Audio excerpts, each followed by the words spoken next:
We reference the television series Smallville a lot around here, and there's one Smallville rewatch podcast that's always at the top of my queue. Always Hold On to Smallville, hosted by our pal, Zach Moore. Zach and his guests bring tremendous insight, passion, and humor as they discuss each and every episode of the series that ushered in the renaissance of superhero TV. Listen to Always Hold On to Smallville wherever you get podcasts, and keep an eye out for the other shows under the Always Hold On to banner, including Arrow, DC's Legends of Tomorrow, Superman and Lois, and Star Wars. I'm a proud backer of the Paragons of Earth crowdfunder. The creative team of Percival Constantine, Thomas DJ, and Eric Johns have plucked forgotten Golden Age superheroes from the public domain, reinvented them as their own sort of Justice League, and put them up against a Lovecraftian apocalypse. Support this project by going to crowdfunder.com, that's crowdfunder without an E, /Paragonscomic, and read a free sample. Also, Perry, who's been a guest on the show, hosts the Superhero Cinephiles podcast about superheroes in media. Be sure to listen wherever you get podcasts. 30 years ago, I stood in front of a comic shop advertising the death of Superman in its window display. That moment outside Heroes World set me on a path, a lifelong fan journey leading directly from that tattered red cape to this podcast. Now, together, we mine Superman's vast 85-year mythology by examining, discovering, and reconsidering the stories that have shaped the last son of Krypton. Welcome to Digging for Kryptonite, a Superman fan journey. I'm your host, Anthony Desiato. Joining me to discuss Dawn of DC and the Superman titles is the host of the Men of Steel podcast, first-time guest, Case Aiken. Welcome to the show. I thank you so much for having me on. I'm thrilled. I've been appreciating your podcast since Superman podcasts are kind of my jam. So I'm glad to be here, and I'm glad to talk about a really fun era of the series. Yes, I'm so glad that we could connect. We were talking off mic that one of the great things about doing this has been connecting with fellow Superman podcasters.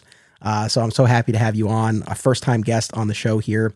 And this is our first episode following Red Skies, our 13-episode event looking at all of DC's crises.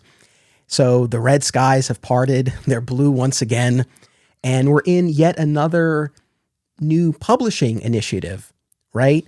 Because after virtually all of the crisis events that we looked at, there was some sort of publishing initiative, whether it was more branding focused or story focused, whatever the case may be. There was always something coming after these events, right? After Zero Hour, we had Zero Month. After Infinite Crisis, we had 1 year later, where the book skipped ahead a year. My goodness, after Flashpoint, we had the New 52. After Death Metal, we had Infinite Frontier. So there's always kind of something coming after these events. And here now is the dawn of DC across the publishing line. And for me, this created a great opportunity to finally catch up on the Superman books. I want to ask you first, have you been in a similar position where maybe these were kind of piling up and this was motivation to go through them, or have you been following this or any of the other Dawn of DC titles? What's your experience been? Yeah. So this sort of corresponded directly with some life stuff going on, big one, having a child. So it has very much fallen on the back burner. I have a giant pile of comics. So this was kind of a good excuse for it. I had been doing pretty good at being like up to date until that all happened. So about the beginning of this year, all of a sudden, the piles just kept getting bigger and bigger and bigger. Yeah, no, I totally understand. Just to lay out for people what we took a look at. So we read essentially 3 arcs. We read the inaugural arc on the new ongoing Superman title by Joshua Williamson and Jamal Campbell, the Supercorp arc. And we also took a look at the Adventures of Superman JON KENT miniseries by Tom Taylor and Clayton Henry. And we caught up with Phillip Kennedy Johnson's Action Comics. We read the Speeding Bullets arc from Action 1051 through 1056. So I was happy to catch up on the Superman books. The last time we sort of checked in, we had covered the Son of Kal-El series and Kal-El Returns and Action 1050. So this is our first time sort of catching up with the last half year of the super titles. I didn't assign this, but I did also read a little bit of the Night Terrors tie-in issues, which I have a couple of thoughts that I'll share on those, but really obviously focused on what our main reading assignment was. And I guess just big picture, what was your overall take on what we read? Did you enjoy it? Are you into this Dawn of DC era? What were your overall impressions? Positive in general.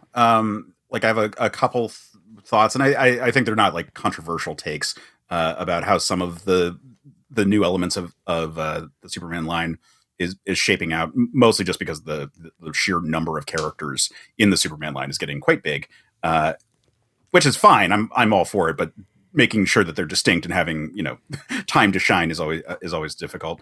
I think it's kind of like what you were saying regarding like the various crises, like having these like big moments, like these big events to bring people in gives a good opportunity to sort of like clear the table, start kind of fresh, spend some time with the characters, and set a new direction for everyone to look at. And this was definitely that for the Superman books.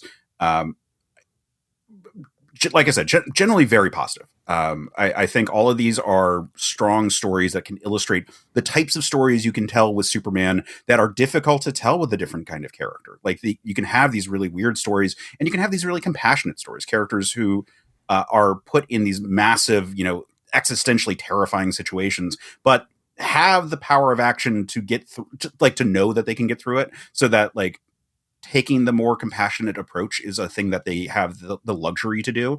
And I think that that's sort of one of the underlying parts about Superman that's really fun, that when people say that, oh, he's lame because he's so powerful, they're like losing that reverse dichotomy to it, like that reverse element of, well, yeah, but that means he can choose to do the right thing and not have those like human flaws in play. I think we had similar experiences with this. It's funny because the Triangle era is so near and dear to me, and we're not in that territory here. It's not like the 3 books that we looked at were telling a weekly adventure, but I definitely felt like thematically the creative teams were all kind of on the same page as far as how they view Superman. And when you talk about the kinds of stories you can tell with Superman and the compassion that he can demonstrate and the effect that can have on other people, heroes and villains alike, I think you see a through line across these 3 arcs that we looked at. And I really enjoyed that. So similar to you, overall, I really enjoyed these. I won't lie, it was also nice to kind of segue out of all of that heavy crisis reading and just settle back into to the Superman titles. Here's the thing, I really had a great time going through all of the crisis events, and I'm so glad I did that run of episodes. I needed to do it. It was just kind of this itch I needed to scratch. So I'm glad that I did it. But it was 3.5 months, man. It's like I consumed more crises in that span of time than anyone was ever meant to.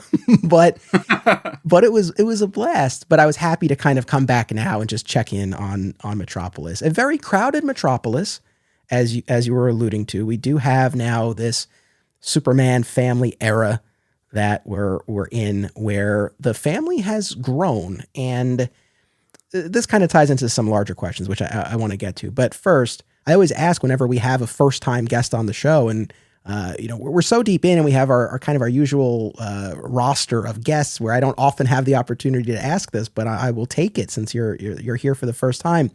What is your Superman fan journey? And the way I always kind of narrow that a little bit is, what are those tent poles, those pillars of your fandom that sort of hold everything up? I think that a lot of it comes from, child of the 80s, early 90s. A lot for me initially was the sort of the periphery of Superman, the like Mighty Mouse, for example, like characters who are analogous to Superman, referential to Superman in a lot of ways, were like early moments for me. And then like a cultural awareness of Superman. And then pretty quickly seeing the Christopher Reeve movies and sort of like getting a vibe for that. And like there was the George Reeves shows on reruns on Nick at Night. So like those are all areas where, even before I was really reading for fun that way, when I'm like 5 or 6, when shifting from reading Calvin and Hobbes all the time to being like, oh yeah, I can check out like these monthly comics or whatever to that effect. And initially getting into actual comics, I got into Marvel first, and then sort of worked my way. And really, it was around like the 0 Hour time when Superboy became a big character. Impulse was a big character, where I started being like, you know what, I'm going to check out some of this DC stuff. And I'd read little bits here and there, but it wasn't part of my regular like reading order. Or at this point, I think I'd finally gotten like a box at my local comic shop, and I started adding some DC books, but I was a preteen, and like the teen superheroes were a big one for me. So Superboy was a big conduit for me to getting into Superman stuff. And I started reading about other Superman books. I believe it was the second trade I ever owned was The Death and Return of Superman. And so that was like a big area for me to be like, okay, now I'm catching up on all of these things. And then that sort of opened up my curiosity to it, and I started diving into the history of DC. I was fascinated by the Crisis when I picked up that issue at that dollar bin that I mentioned. It was this local bookshop for me that or rather where I would go in the summer times, that would have like all these random back issues that you could get. It was 55 cents for one issue, or 50 cents or $2 if you bought four. And so I was just like scooping them up. And a lot of them were early John Byrne Superman books. There was random issues of Crisis. There were random Paul Levitz issues of Legion of Superheroes. I remember the first one I picked up had Superboy flying on the cover, and I was like, oh, cool. More of this, trying to like, piece this all together, piece together, like, what is the Bronze Age Superman? Like, how does that relate to Crisis? And work my way through the perspectives that a lot of writers at the time were like putting out there, because there was an impetus, especially from John Byrne himself, to be like, this is the better Superman. This is the upgraded Superman for the modern era. Like, forget about the old stuff. So there was a bit of like kind of like piecing together what I actually like enjoyed and thought of. And that's about the time when Elseworld started to become big and trade paperbacks started to become a thing. And so I was able to pick up a lot of those and see sort of like, here's other perspectives unchained from continuity for that. And I mean, I think it's not weird to say for someone who does a Superman podcast, like I can hyperfixate on a thing. And so when I was like, oh, here's a thing for me to like do a lot of research about and find out about this like 50 years worth of continuity, like that became a big thing for me just in time for, the full on Triangle era, the Electric Blue era of Superman, like all these books, and just wanting to learn more, but it was pre-internet. So the only way to do that was to pick up back issues and sort of like piece the story together. Gotcha. Yeah, I mean that's the thing, and as two Superman podcasters here, it's like with this 85-year mythology at this point, right? There's so much, like there's so much to explore, and even rolling it back to the 90s, even still at that point, and yeah, I can definitely appreciate. I've talked about this on the show before, but I can, not to sound like an old man, but I can vividly remember that point in time where the main resource that we had, back issues or Wizard. I remember getting to the point where we had Wizard, and it's like, okay, at least there would be articles, and you'd have the price. Like you at least were able to get a little bit more context and history for some of these things. So, I can totally appreciate all of that. So as we circle back now to these Dawn of DC titles that we're here to talk about, we're recording this over New York Comic-Con weekend. So there were a couple of announcements, Superman related, that I'll just mention for a second. I guess the chief one is that Phillip Kennedy Johnson will be leaving the Action Comics title at the end of 2023. And for all of 2024, Action will be operating under the Superstars era, where top tier creators will come on for 3-issue arcs. So Jason Aaron is writing a Bizarro story. Josh Williamson is doing a Brainiac story that is going to cross over with his Superman title. I believe those were the only two who were announced so far as of this recording, but that's the idea for 2024. Now, rationally, logically, objectively, of course, I know there is no scenario where anyone at DC Comics would consult with me about any of this. Irrationally, emotionally, this is the second time now I've gotten a little bit burned in terms of coverage here, not knowing where DC's going. So, and you can identify with this. So a while back, we did an episode on a portion of Phillip Kennedy Johnson's Warworld saga. And normally, for people who know the show, normally we wait until stories are done and settled, and then we'll look at the entire thing, right? But I wanted to do something a little current. I wanted the excuse to kind of read everything and catch up and do an episode on it. And at the time, both the writer and DC were being very coy about how long the Warworld saga was going to last. And so I remember thinking, well, this could be a whole another year of this. So let me cover what's out so far. And then, of course, right after we do the episode, it turns out there's like 5 issues left. And that puts me in a very difficult spot because what am I going to do? Another episode on Warworld Saga with 5 issues? That's that, so there's that. And then now here, we're here reading what now has been revealed to be Johnson's penultimate arc on Action Comics. Right. It's fine. It's fine. But at the same time, I just can't help but have a little bit of that gut reaction. Like, damn it. Twice now.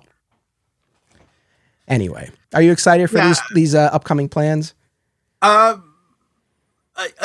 Jason Aaron, I really liked his Thor run. His Avengers run was fine. I enjoyed some of it, and other parts not as much. But I'm excited to see what he's doing with it. I've really been enjoying Johnson's run on Action Comics, so it is like sad to see him go. But as I get older, it is easier to recognize that all these like historic runs that I'm thinking about for some characters are like, oh no, that was like 20 issues. That was for like 2 years of their life, like relatively speaking. And admittedly, publishing schedules have gotten very weird as a result of, the Panini and other stuff like that recently. So it's a little bit different than back in the day. But like so some of the things that felt very important in retrospect were like very small windows of time. Like when we looked at the Death of Superman arc, realizing that it was only 7 years after Crisis. And like, it's like, oh, well, that's a pretty small chunk of time when you think about it. No, that is a really good point. And again, just as far as the duration of runs today, generally, right, for him to have been on the book as long as he has is something. But I guess overall I'm excited for the stories they've announced, but I am disappointed that he's leaving because I really have enjoyed. I thought the Warworld Saga was great, and just kind of seeing his handle on the character generally, I've really enjoyed his take. So I am sorry to see him go, but in any event, that's kind of the big news. And then, by the time people hear this, I believe that the anniversary issue 850 of Superman, aka Superman 7 of the current title, will be out. Obviously, we're recording this before that, so we're not 100% current, but we'll get you most of the way there with this episode. So when we kind of look at the dawn of DC generally, I guess there are 2 big picture things that are related that come to mind. One that's kind of Superman specific and the other that's sort of DC wide. Well, let's start with the Superman piece of it first. And you were getting at this earlier, where the Superman family is in full force here. So of course we have Clark himself, Lois and Clark's son, John, the clone, Connor Kent, aka Con-El. We have Kara Zor-El as Supergirl. We have John Henry Irons as Steel. We have his niece, Natasha, also Steel. And then we have the 2 youths from Warworld that Clark brought back with him, right? Who become the quote unquote super twins. Oh, and we also have the Superman of China, Kenan, right? The Superman, right? So, and that's on the cover of it minus John Henry, but then also Power Girl. Yes. And like, cannot omit Power Girl from this conversation. And this is going to be my bigger point about the Superman family right now of making distinct characters. Well, let me toss it to you because I don't like, as I was reading it, and this is mostly, again, out of the three titles we looked at, this is mostly in Action Comics where they're all kind of working together here. Whereas, for example, Williamson's Superman title, for the most part, focuses more squarely on Superman, but the Action arc really shows you this this unit. And I'm torn because on the one hand, I do genuinely enjoy all of these characters individually.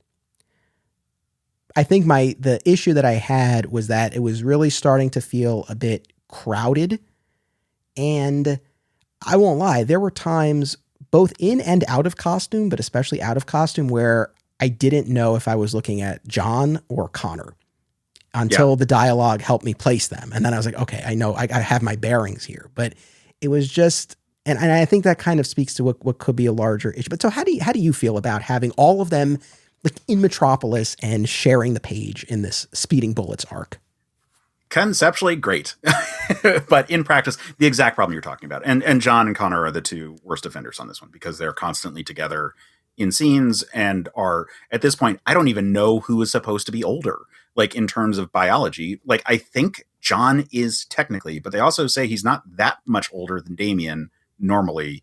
And Connor is his own mess of like, well, one, he's a clone. Two, he spent a good chunk of time with his age frozen. And three, like, how old is he supposed to be biologically? Like, hard to say sometimes, because he's been depicted as like kind of a young kid, and other times he looks like he could be like just shy of a college student. So like, where in that maturity process is he? And then and John has his own rapid aging stuff. It's those two are the hard ones. Like what are we doing with these two characters? Are like, they can't both be Superboy, but also neither of them can really be Superman, at least with Clark around. Yes. No, absolutely. It's funny because when they announced that following Action 1050, we were entering this Superman family era, and Action Comics was going to embrace the anthology format, right? And it has. We have our lead story, right? And then we have two backups. And for the issues that we read, the first backup is by Dan Jurgens and Lee Weeks, right? The creative team on that Lois and Clark miniseries that paved the way for Rebirth and the return of the post-crisis Lois and Clark, all that business. So they have 10 pages where we get to see this untold story with Lois and Clark and young John when they've gone back to the country and Clark has donned his black suit. And then there are, for the remaining issue, or for all of the issues, some of them have a Power Girl backup, and then the remaining ones have a Steel backup. So that is the format that they're using. But I guess on paper, I would have assumed that it would have been a Superman lead story, and then, for example, a Jon Kent backup and a Power Girl backup or a Supergirl backup. But instead, again, we got all of the Superman family operating together, and I remain very mixed. And I'd be curious to hear what the audience thinks about this, because there is something that is cool. Like, we really haven't, at least in the modern era, seen this, right? And even in a pre-crisis era, I mean, not with this configuration and these familial dynamics per se. So like, part of me says, okay, this is actually kind of cool to see Superman leading a family in this way. Yeah. There is something appealing to that, but at the same time, it's feeling crowded. It's literally, I'm confusing characters, and at what point are we diluting the S? Like, there's something really cool about the fact that so many have donned it, but then when you see them all together, does it not make Superman maybe stand out a little bit less? I mean, I don't know. I get differing opinions on it, I suppose. I mean, I think in this context, we are starting to get towards that sort of like House of L kind of structure to it all, with like Superman being this like paterfamilia to them all. And like that, I think, works fairly well in terms of the dynamic between them. Like having the established Superman be the one who is, fully matured, the voice of reason with the group, like the biggest one in the room minus Steel when he's around. Like, I think that works okay. And in terms of like having that kind of family dynamic, it honestly made me think of like Chris Claremont X-Men books a lot. Like, they were hanging around oftentimes just in sweaters, and it sort of like felt like that kind of like, we're watching TV, we're going to play baseball tomorrow kind of sequences that you used to see a lot more often. And I liked that here, because I think that Superman, I think that there is a place and a time for like Superman feels isolated and alone. But I think having him be so established in his career at this point, the benefit is that family has grown, that we are getting back to that very rich world that Superman inhabited back in like the Silver Age, where you could have all kinds of characters, and the Justice League can show up, and they're minor characters because there's just so many more important ones like on the front lines there. So I'm cool with that. And I don't mean to like sound like a broken record on this one. It's just that in the sequences that we're watching them, we should be able to clearly tell who everyone is. And between the fact that we have characters who are already innately very similar, and then the redesigns for characters that have made them even more similar looking, like, they're not doing themselves any favors in terms of like really having strong distinguishing characteristics between everyone. Well, that's the thing. Like I said, with Connor and John, they're the worst offenders here. And with John, he lost the cape. So at least when he had the cape, I felt like it was easier to pick him out in a crowd of supers. But here, absent the cape, He's not wearing a jacket per se, but obviously Connor is. And so the two of them, again, in a crowded battle scene, that is where it gets a little tricky. I feel like there's maybe a little bit more of a balance that could have been struck. I mean, look, I've sung the praises of the Superman and Lois TV series a ton, and I will continue to do so. I love that sort of that configuration that we have. And, maybe if what we were dealing with here was Lois and Clark and, John and Connor, kind of echoing a similar type of dynamic that we get on the show with I maybe, was thinking about that. I was, when I was reading it, I was like, it would be kind of fun if they were set up to be like the John and Jordan kind of situation, but except here they both have powers, but like they're slightly different. It is, I don't know how you would do it though. Like, because one is actually his biological son and one isn't. And they're just like distinct enough that way.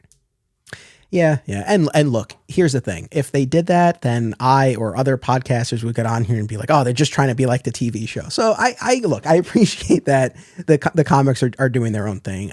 Just a little bit crowded. But so this points to a larger question that I want to pose to you about this era of DC. And I was having a conversation earlier today with Rich Roney, who's been on the show a bunch of times here. We're talking about how even just in my 30 years now of reading comics, where there was definitely that stretch in the 90s where you had the proteges, the younger heroes, replacing their predecessors, the era of Wally West and Kyle Rayner and Connor Hawke. And that was a pretty formative time for me as a reader. So I always kind of gravitate towards that. And I think there's an argument to be made for what happened there, where you had these characters kind of step up and they were the next generation.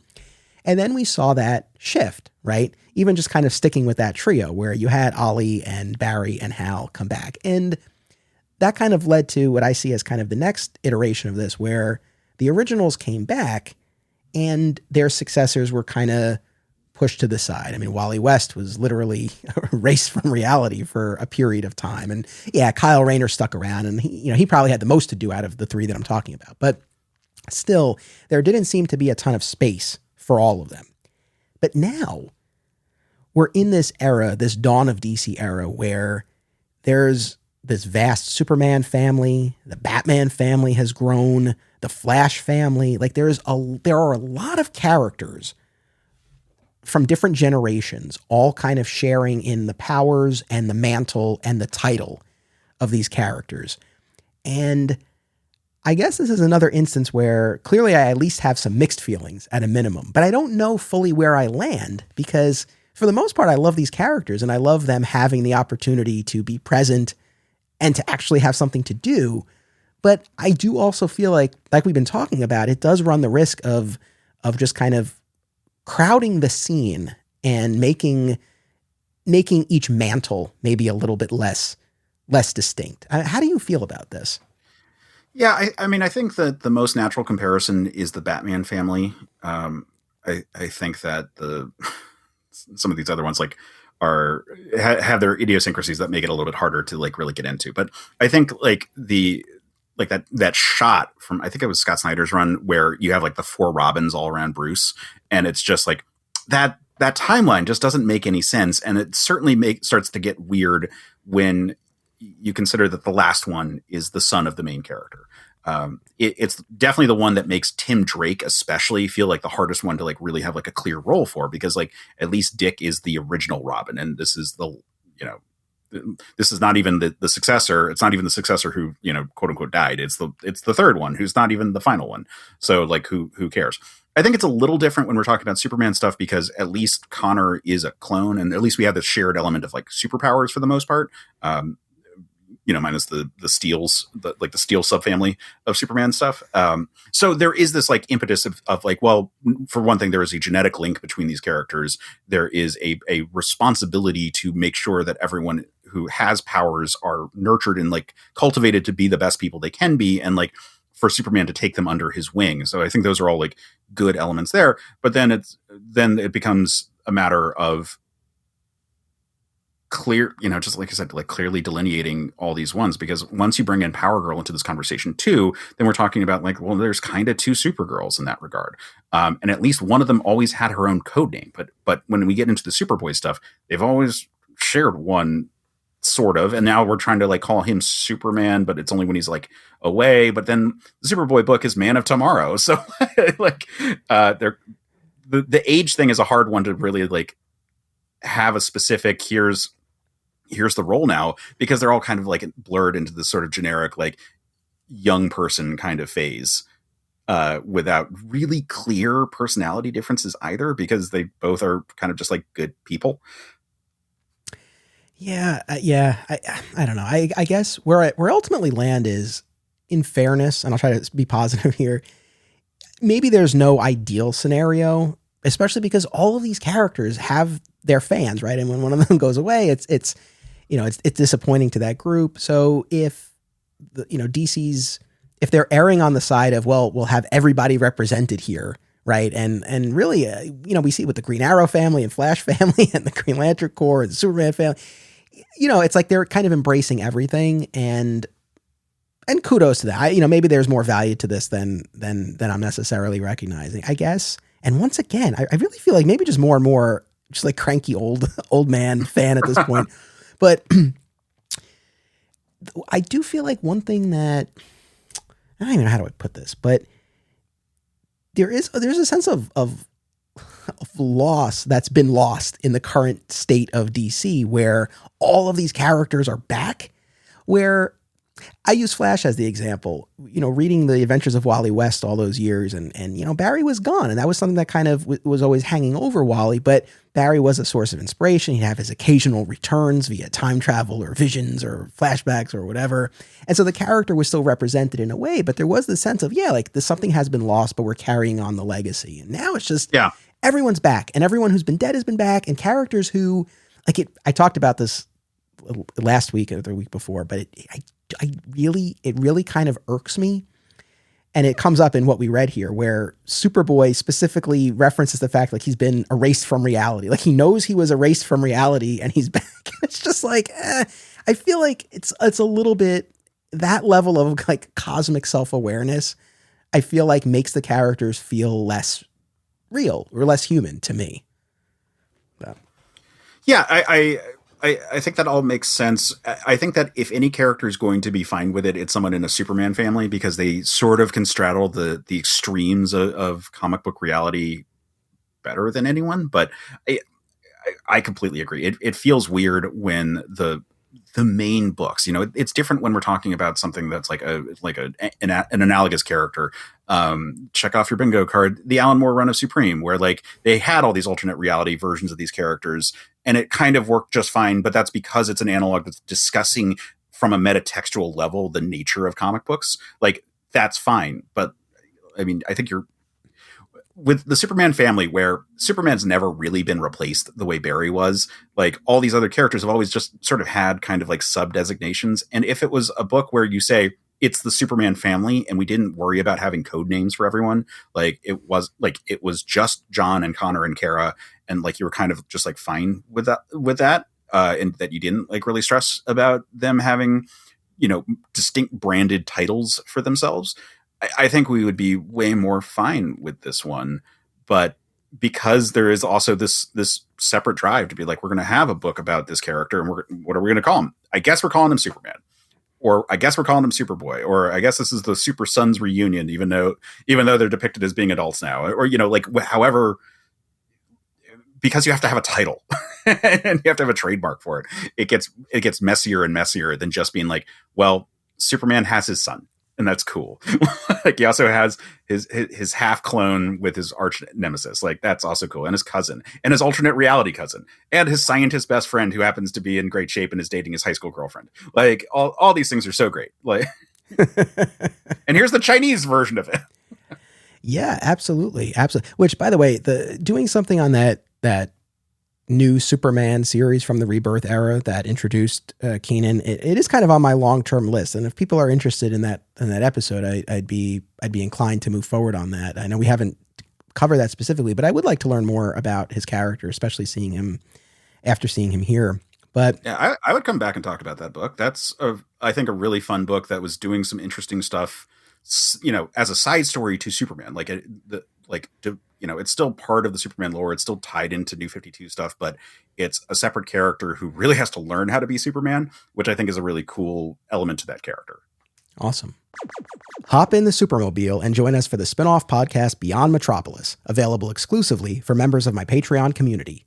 It's a monthly tour across the DC universe with the signature Digging for Kryptonite style applied to your other DC favorites. Additional Patreon rewards include advanced listens, sponsorships, and more.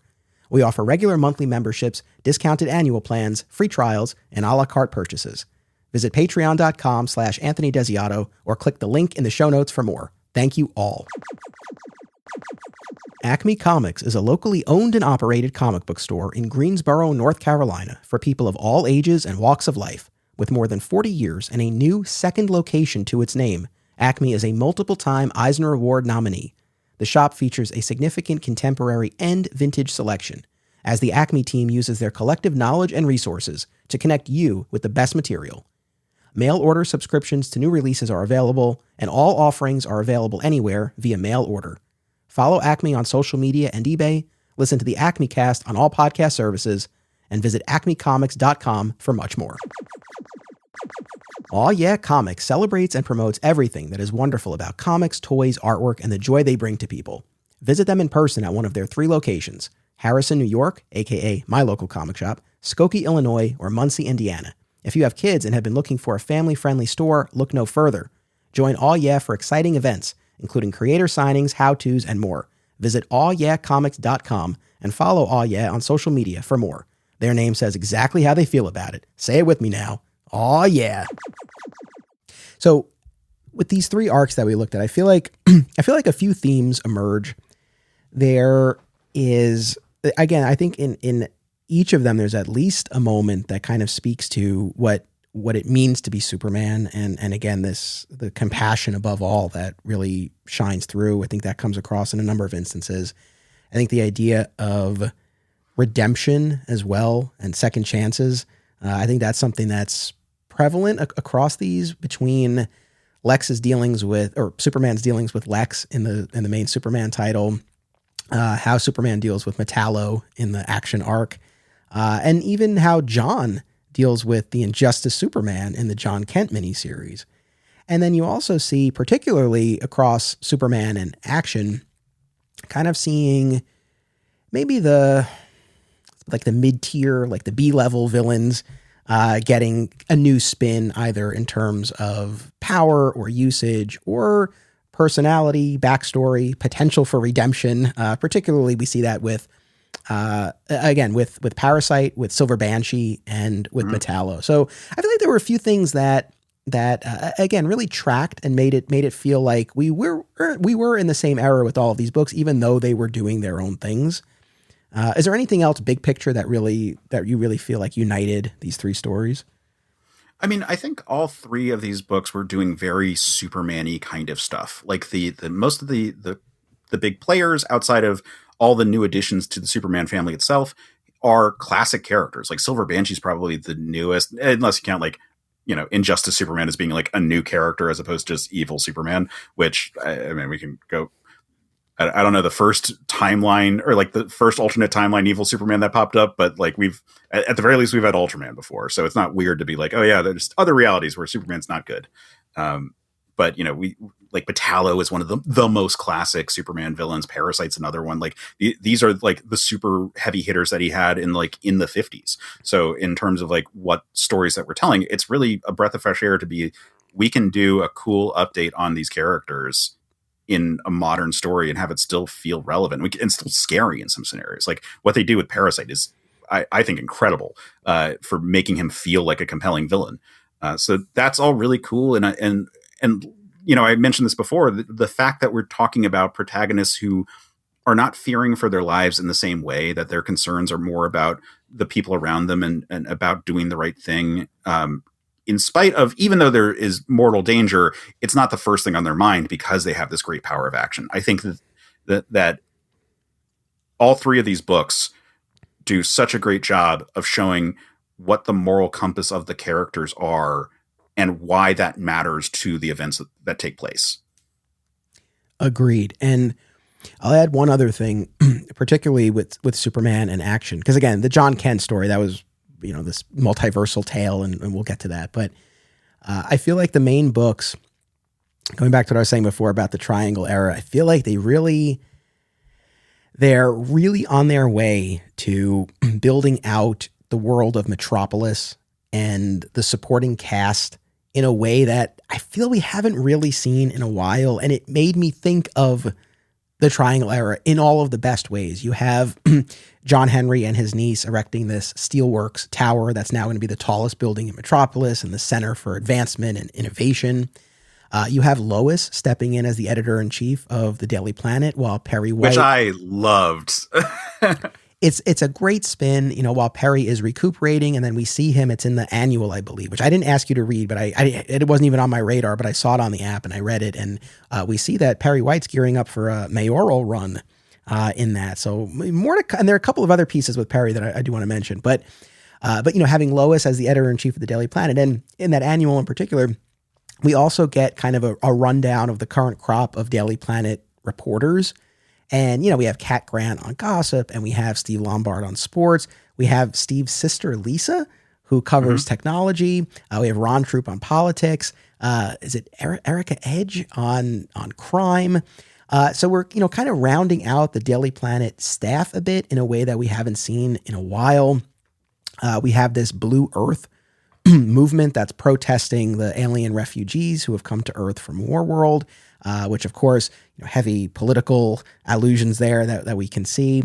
But yeah, I feel like there were. Yeah, I will say that reading that arc in the last week, which based on geopolitical events, hits different than probably it even would have 2 weeks ago. Yeah, look, there are things that are there. I feel like there, clearly there was, the intent was to pull on what's going on in the real world. Early on in the Speeding Bullets arc in Action Comics, Lex Luthor sends Metallo to destroy the Steelworks Tower because, like I said a minute ago, it's now going to be the tallest building in the city. And of course, we've talked about how the modern era version of Luthor was modeled after Trump. And as someone who remembers Trump on the news on or right after 9/11 talking about how now his building was the top, right? So it's like literally we've had an actual example of that. So Lex wanting to take down the building that would take the place as the tallest one, totally tracked. Like it was like, oh yeah, that's what he would do. But anyway, all that to say that I feel like as far as this world of Metropolis and the supporting cast and of course Supercorp, right? LexCorp turns into this Superman. Well, we'll get into all of this, but I really liked, again, just kind of how they were building this out. And it made me feel like those Triangle era days. Did you have get that similar vibe at all? The thing I was flashing to the most was, I had this thesis when I was looking at the New 52 Superman, specifically the Action Comics run, that it's interesting to note what kind of become the core elements of introducing Superman's like larger world in every adaptation. Like I made a comparison between that and like the animated series, and more recently with My Adventures with Superman. Like there's this vibe of like, okay, these are some of the characters and the types of things that you fit into the world that like make sense and feel archetypally Superman. Like when I was saying it felt like the most Superman type story. Well, yeah, again, we're talking about some of his most classic villains and they're being updated in ways that feel really effective. That, the Supercorp arc I will get into more, but like, it's like, here's a dynamic way of reevaluating Lex Luthor and like changing their dynamic right there. Like playing on like the tropes of modern storytelling for how like superheroes interact with the world. With the Action Comic stuff, like having, Metallo be this scary figure to them. Specifically when he's dealing with a bunch of supers, that's where he's at his most powerful, dealing with the upgrades that they've sort of established, working through like having him be a threat to them, having, a personal reason for him to have that threat. And then honestly tying him into a character that I've always felt should have been tied into Metallo from the get-go in a way that I perfectly loved. There's only one step removed from how far I would love for them to take it. But that's with, when they roll into the Cyborg Superman, that's so perfect because it's always been like, well, wait, those are two separate characters. That feels like that's wrong. And if Cyborg Superman had just been Metallo plus Bizarro especially in this sort of like reinvention of the character, where they kind of de-emphasize the whole like I can reshape every machine, and it's more I can like put my consciousness wirelessly into other things. You could have gotten there so close. It's so close. All right. So on this note of Mattel, let's start with the Action Comics. So yeah, just as kind of the core aspects of this and the main beats in this Speeding Bullets arc. So we have, again, the unveiling of the new Steelworks, and there's a nice, actually this gets called back in the JON KENT miniseries as well, but there's a nice callback in this action arc to a conversation that Clark and John had in the Son of Kal-El series, where John had said, like, why don't you do more, basically? Why don't you insert yourself more in world affairs? Mm-hmm. And Clark's answer at the time was essentially that he's not of this world. It's not his place. And again, there's, I think, a great, very effective callback to that in the JON KENT miniseries. But even in this action arc, Clark tells the family, he's like, John had asked me this, and now it is time to do more, to lead, and that the Steelworks unveiling is a big part of that. And while all of this is going on, again, we have these Blue Earth protesters. We have, initially, it's Lex Luthor manipulating Metallo to attack Steelworks. But then as the story progresses, we find out that once Lex is kind of done with him, that it's the cyborg Superman who is exerting his influence on Metallo. And I was happy for that because as I was reading, I'm like, well, we have this whole business in the Superman title of Lex and Superman working together. It's very tentative and tenuous, but they are working together. And so the idea that Lex is pulling Metallo's strings throughout the story didn't ring true. So when we had that pivot, that there was this other force at work, that certainly, tracked for me. And like we've been getting at, we are given more depth to Metallo here. We get what I believe is entirely new backstory. I'm not aware of any other incarnation of this, where we learn about this sister that he has, who's it's kind of like his last connection to humanity, and an abusive childhood home that they grew up in, and a gun that young John Corbin was given by his father, who seemingly accidentally shot his uncle, and was told to discard this gun in the river. But instead, John felt the power of the gun and didn't discard it, and actually ultimately used it to shoot and kill their father in one of his abusive episodes. And that kind of set him on this path to eventually becoming the gun through this experimentation and his evolution as Metallo. I guess my first question is, as far as this backstory for John and the business with the gun, how did that land with you? Did you feel like that added a compelling aspect? What was your reaction? I thought that they did a really good job of synthesizing the different origins of Metallo here to sort of make, here's a version that you can understand, and you can kind of, wherever you jumped on, you'll be like, nah, this is fine. I can roll with this. I don't recall a sister, but wasn't it a brother initially? Maybe. I don't remember. So I think a family connection wasn't that weird either. I thought they did a really good job here. There was no spot where like maybe a specific like aspect of his background was being changed here, but because it came across as taking the very different New 52 Metallo with sort of the more traditional takes on Metallo we've seen, especially the one like the John Byrne one that inspired the animated series one, I think that they did a really good job here of making it, if you know like enough about Metallo, you're not lost, and it doesn't sound wrong, and it's a good refresher for anyone. And it's done well. And that's sort of like, regardless of like how, like how precise, like how well researched any sort of like work on these kind of like retcons or retellings of a story, like if the story's not good, it's not going to matter. And in this case, it's a very compelling take on Metallo. You can feel the angst that he's going through. You get this counterpoint with his sister, especially at the end when she's starting to sort of deal with the same side of things of being trapped in a robot body and the kind of insanity that comes from not being able to taste and to touch and all of those aspects of being human. Like I said, I don't think, because they were very clearly taking different versions of Metallo and combining them, it didn't bother me that anything may or may not be like established canonically already at this point. And like I said, it had a really strong emotional through line, and that carried me the whole way.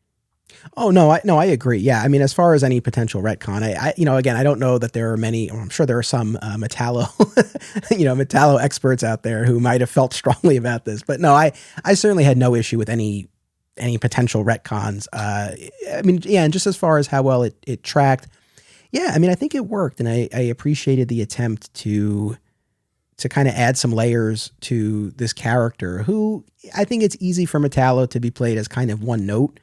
Right. So to actually show that he has this connection through his sister and to get more of a sense of how he became this way. I guess I have to I'll be delicate in my wording here. Cause I guess I had a little bit of a mixed reaction to the business about what holding the gun kind of awakened in him. And I maybe just needed a little bit more there. For the record, I am a proponent of gun control. I'm not saying that there's no danger to that. It was just that I don't know. Maybe I just would have wanted to, because the way it's painted, it's like he's this good kid and he's, drawing and he's got this imagination. And then when he holds this gun and doesn't throw it away, like it seems to kind of awaken something in him. And then it's unleashed in this moment where he's defending his sister and sets him on this path. And I don't know. I think I just wanted a little bit more of what was going through his mind. I mean, how did you feel about all that? I mean, the gun metaphor first of all, it made me think of the Iron Giant pretty heavily throughout every time it was brought up. So there, earlier in the arc, there's a point where he's approached by some Blue Earthers and they point guns at him and he's like, oh, like, those are pretty nifty. I kind of miss the feeling of having a gun in my hand. It's not as powerful as super strength, but it like specifically as just like this tool of violence that you can be a weakling and like you can be a child scared of his parents. And then all of a sudden it's this power of action like bestowed upon you, but it's so linear. It's you aim and you hurt a person. And that's the only thing to it. It read true for what the character was going for, that he has been turned into this weapon, that it became this like totem of power for him that he was fixated on as a youth, that has evolved into him just totally becoming that. And now he regrets it and curses that aspect. That it read fine for me, I guess, is what I'm getting at. Okay. No. That's fair. And I appreciate getting your take. Yeah. Like I said, I think maybe I just wanted a little bit more there, but again, I appreciated the backstory. And I think the biggest compliment I can pay Johnson and Rafa Sandoval, the artist, the creative team on this, is that the story didn't go in the direction that I was thinking. I know Johnson had talked in early interviews about how he wanted to use Metallo, and there were seeds for this story planted in the Kal-El Returns story that led into this. So this was building for a little while where, you had Tracy visiting John Corbin in prison and then Lex visiting him. And, ultimately Tracy is set up for murder and is in prison. And that's the leverage that Lex is exerting on him. And then Cyborg takes it to an extreme by making him think that Superman has taken Tracy from prison and hidden her somewhere and done all these, but actually it's Cyborg turning her into a machine as well. But the fact that it ultimately becomes this story of redemption was a really pleasant surprise. And I think it creates a whole new lane for the character of Metallo, but also shows the best of what Superman can be, and there are a couple of instances of this, even before we get to Metallo himself, in one of the Metropolis street battles with the Necro drones, where Metallo can essentially create other mechanical corpses, for lack of a better term. But real quick, did you have a flashback to whatever happened to the Man of Tomorrow? Oh, when that happened? No, but yes, you're right. Oh, you're totally right. Yeah, it's just like this with all the Metallos on the street. Yes. Yeah. Oh, that's a great callback. But there's a moment where there's one of them who still has some signs of life, and Clark tells Keenan, the Chinese Superman, to take this Necro drone to get help. And Keenan says something along the lines of, this person would have murdered your family. It's like you would still help them. And Superman's like, yeah, and basically says, if we don't, like, this is all he'll ever be. This is all he ever can be, and all he can ever do. But if we give him that chance, right, he could be something. There's more potential there. There's more story to be told, and I really like that. And you see that resonate with that character. And later on in the story, he has another opportunity to make a similar save, and he does. Yeah, it was a really beautiful line. Yeah, it was great. And then kind of along that same track where you start to see the potential for Metallo's redemption as well, when essentially Superman and family are get the better of Metallo, and Corbin says something along the lines of like, okay, like, take care of me now, you've beaten me. And Clark says, what do you think I'm going to do? Like put my boot on your neck and humiliate you? It's like, is that how little you think of me? And he helps Metallo.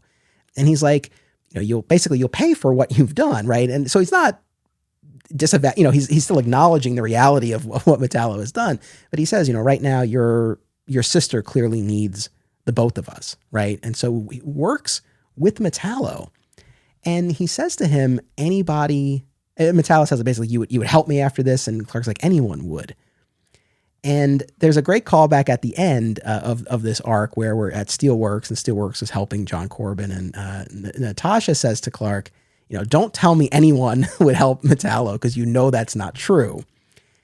And it's just, I love this aspect of the character. And it's something we've talked about on this podcast before, the idea of like, he does what he does because he believes that other people in a similar situation would do the same, right? He just is able to do so much more.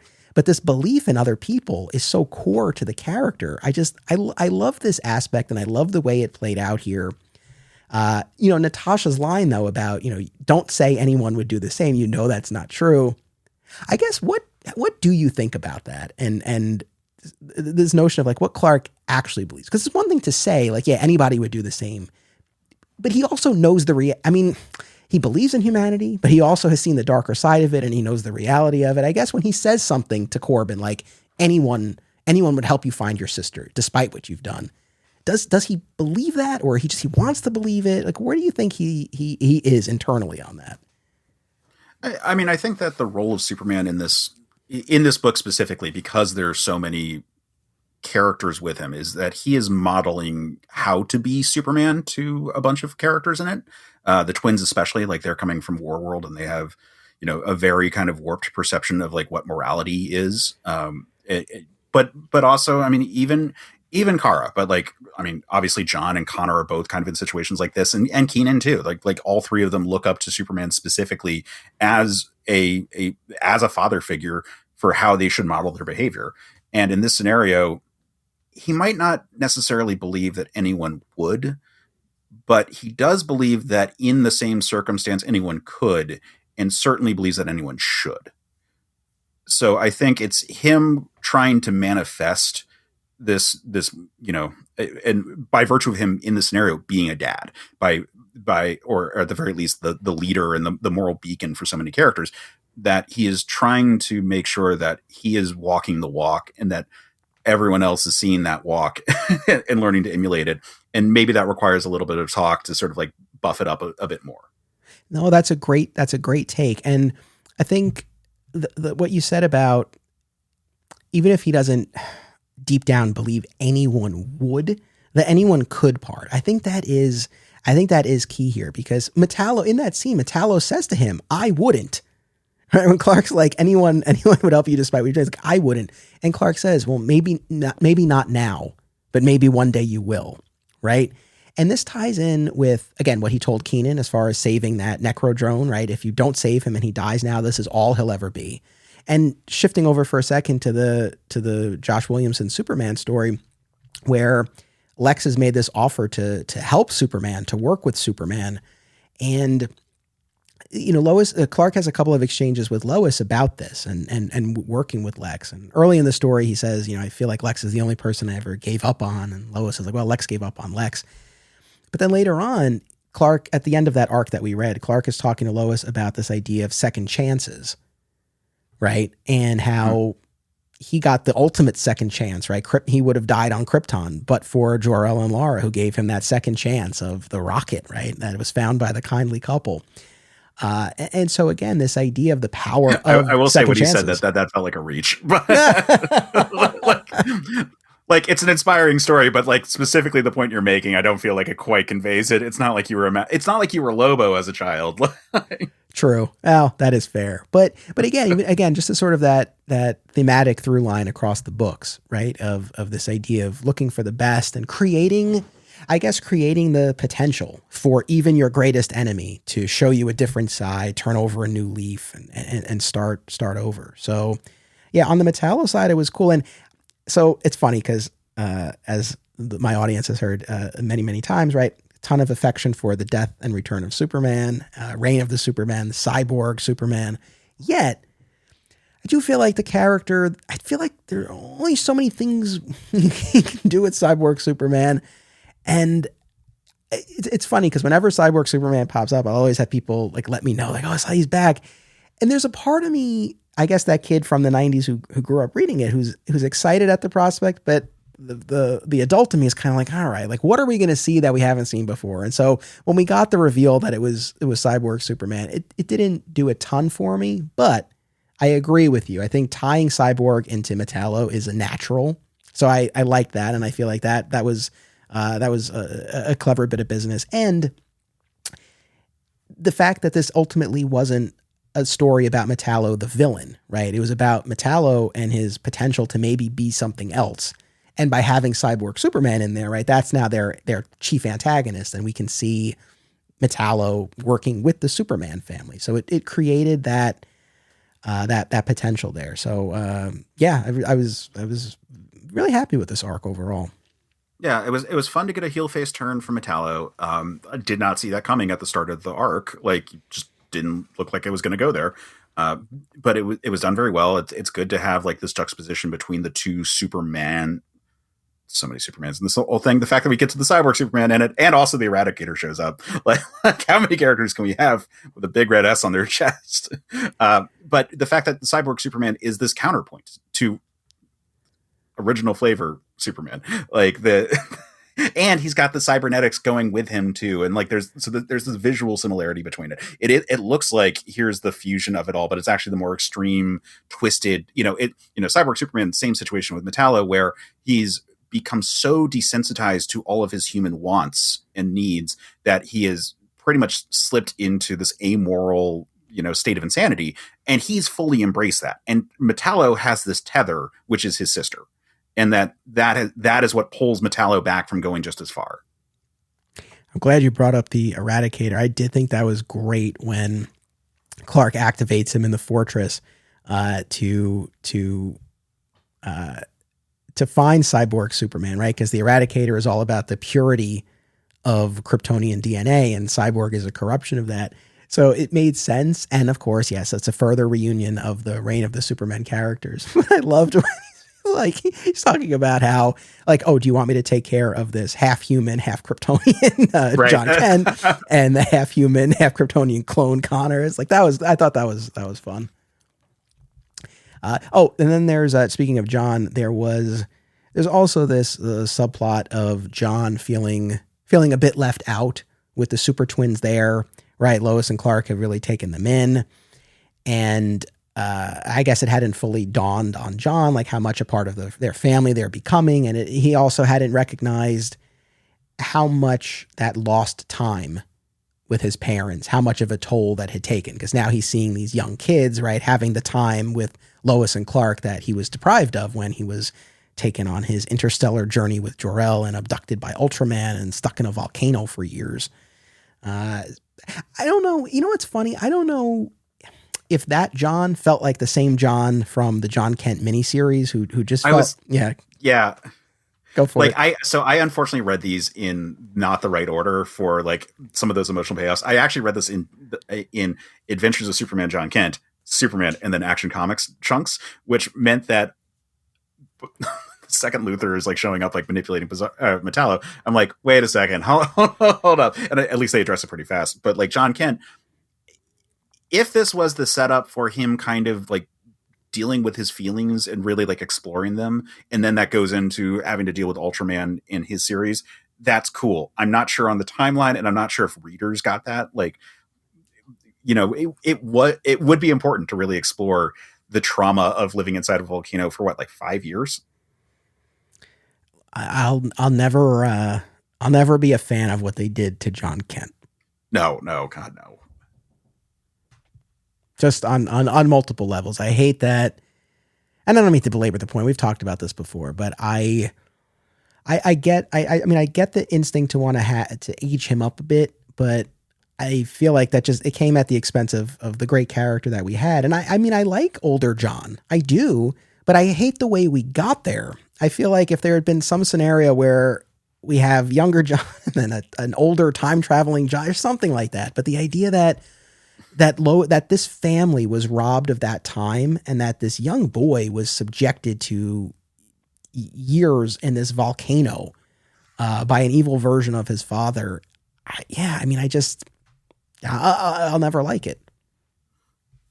Yeah, I mean, like, there's certainly effective components to that. Like, the idea that his torturer was Ultraman who has his father's face is like, yeah, no, that is a really messed up situation to be in. Like, I fully could see how that would be a striking cinematic bit. But again, exactly, the aging up kind of sacrificed what was a unique character in the form of this young Jon Kent, who operated as a Superboy that we didn't have at the time, nor have we had really since the days of young Clark being Superboy. And like, even those weren't the main stories. Like, it was rare to see him be like depicted as that young. But it was nice to have that distinct, unique character. And then if they wanted to have the slightly older version of it, they had Connor Kent. That's the thing. I feel like even if they had aged him up a little, right? Maybe he's 15, right? So he's a little bit, and whether they did it artificially through various comic book means, or they just kind of allowed him to age in real time, even though the rest of the characters are not. If I could live with that little bit of a cheat, but to have, maybe like that 14, 15-year-old. So exactly to your point. So you get, and then that would, I think, solve the problem that we're having with Connor and John, right? As these contemporaries that we were always struggling to tell apart. But right. In any event, John's got that going on in that Action Comics arc. Is there anything else about Speeding Bullets that we didn't talk about that you wanted to? Talked about the Warworld tie-ins. I mean, we haven't really talked about the twins that much. I like them as a general concept. I think it's a good idea to like explore how John is responding to all that. I think that is a heartfelt thing, and it's going to be cool to see these two characters deal with such a hostile situation. Like, we already teased it a little bit with I can't remember the respective names. Oslo or the one who actually attacked a person, and that turned out to be Metallo. Yes. So we didn't get the full sting of her going too far. We didn't. So I'm sure we'll see something kind of like that at some point, where these characters who were brought up in this, very different society, and also didn't have this, this level of power on that society, is now, sort of responding to, well, I'm dealing with a problem in the, the most like harsh way possible, and having to have Superman kind of step in. And maybe they don't want to go quite that far in this book because it's a Superman book. This isn't Invincible. This isn't, some other book that's kind of like dealing with those archetypes. This is where we actually spend the time having having the characters all ultimately be good people, like with no one really betraying their morals and really like crossing any particular line. So maybe we don't go that far, but I think that as a narrative device, they are going to be useful. At this point, they're mostly there so that the other characters can sort of like feel their feelings about how they approach situations. Again, with Clark, he is way more so than even just with John around, like really feeling like, how does he be a role model to these two? And I think with John, we're seeing him actually deal with trauma that never really got a chance to be explored before. So that's also good to do. Even if we don't like that trauma exists because the story, didn't need to happen. But, they didn't need to Franklin Richards him like that, especially where, like, what were you doing? I was sitting in a rock for this whole time. Yeah, no, I know. Well, but no, I agree with the twins. I think that there's a lot of potential there. I hope it gets fully realized. I mean, I wonder, especially with Johnson leaving Action, if we'll get to see that. But look, I love Clark, Lois and Clark, but especially Clark in that parental role, to have them, they have their son by birth, but now to have them adopt these kids just like Clark was adopted, but to adopt them at an older age than Clark was found, right? There are a lot of dynamics at play here. And then, yes, the fact that they are these alien refugees in this world now beset by this Blue Earth movement, it creates a lot of paths for them to take. So I'm curious to see where it goes, but I enjoyed the speeding bullets of it all. I guess maybe continuing on this Jon Kent theme. So we have this Jon Kent miniseries by Tom Taylor and Clayton Henry. And should we pivot, or should we like stay on the backup stories that are in action, or were you not planning on talking about those? I think in the interest of time, I don't know that we'll we'll totally unpack those, but actually, yeah. Before we pivot, I guess what would you like to say about them?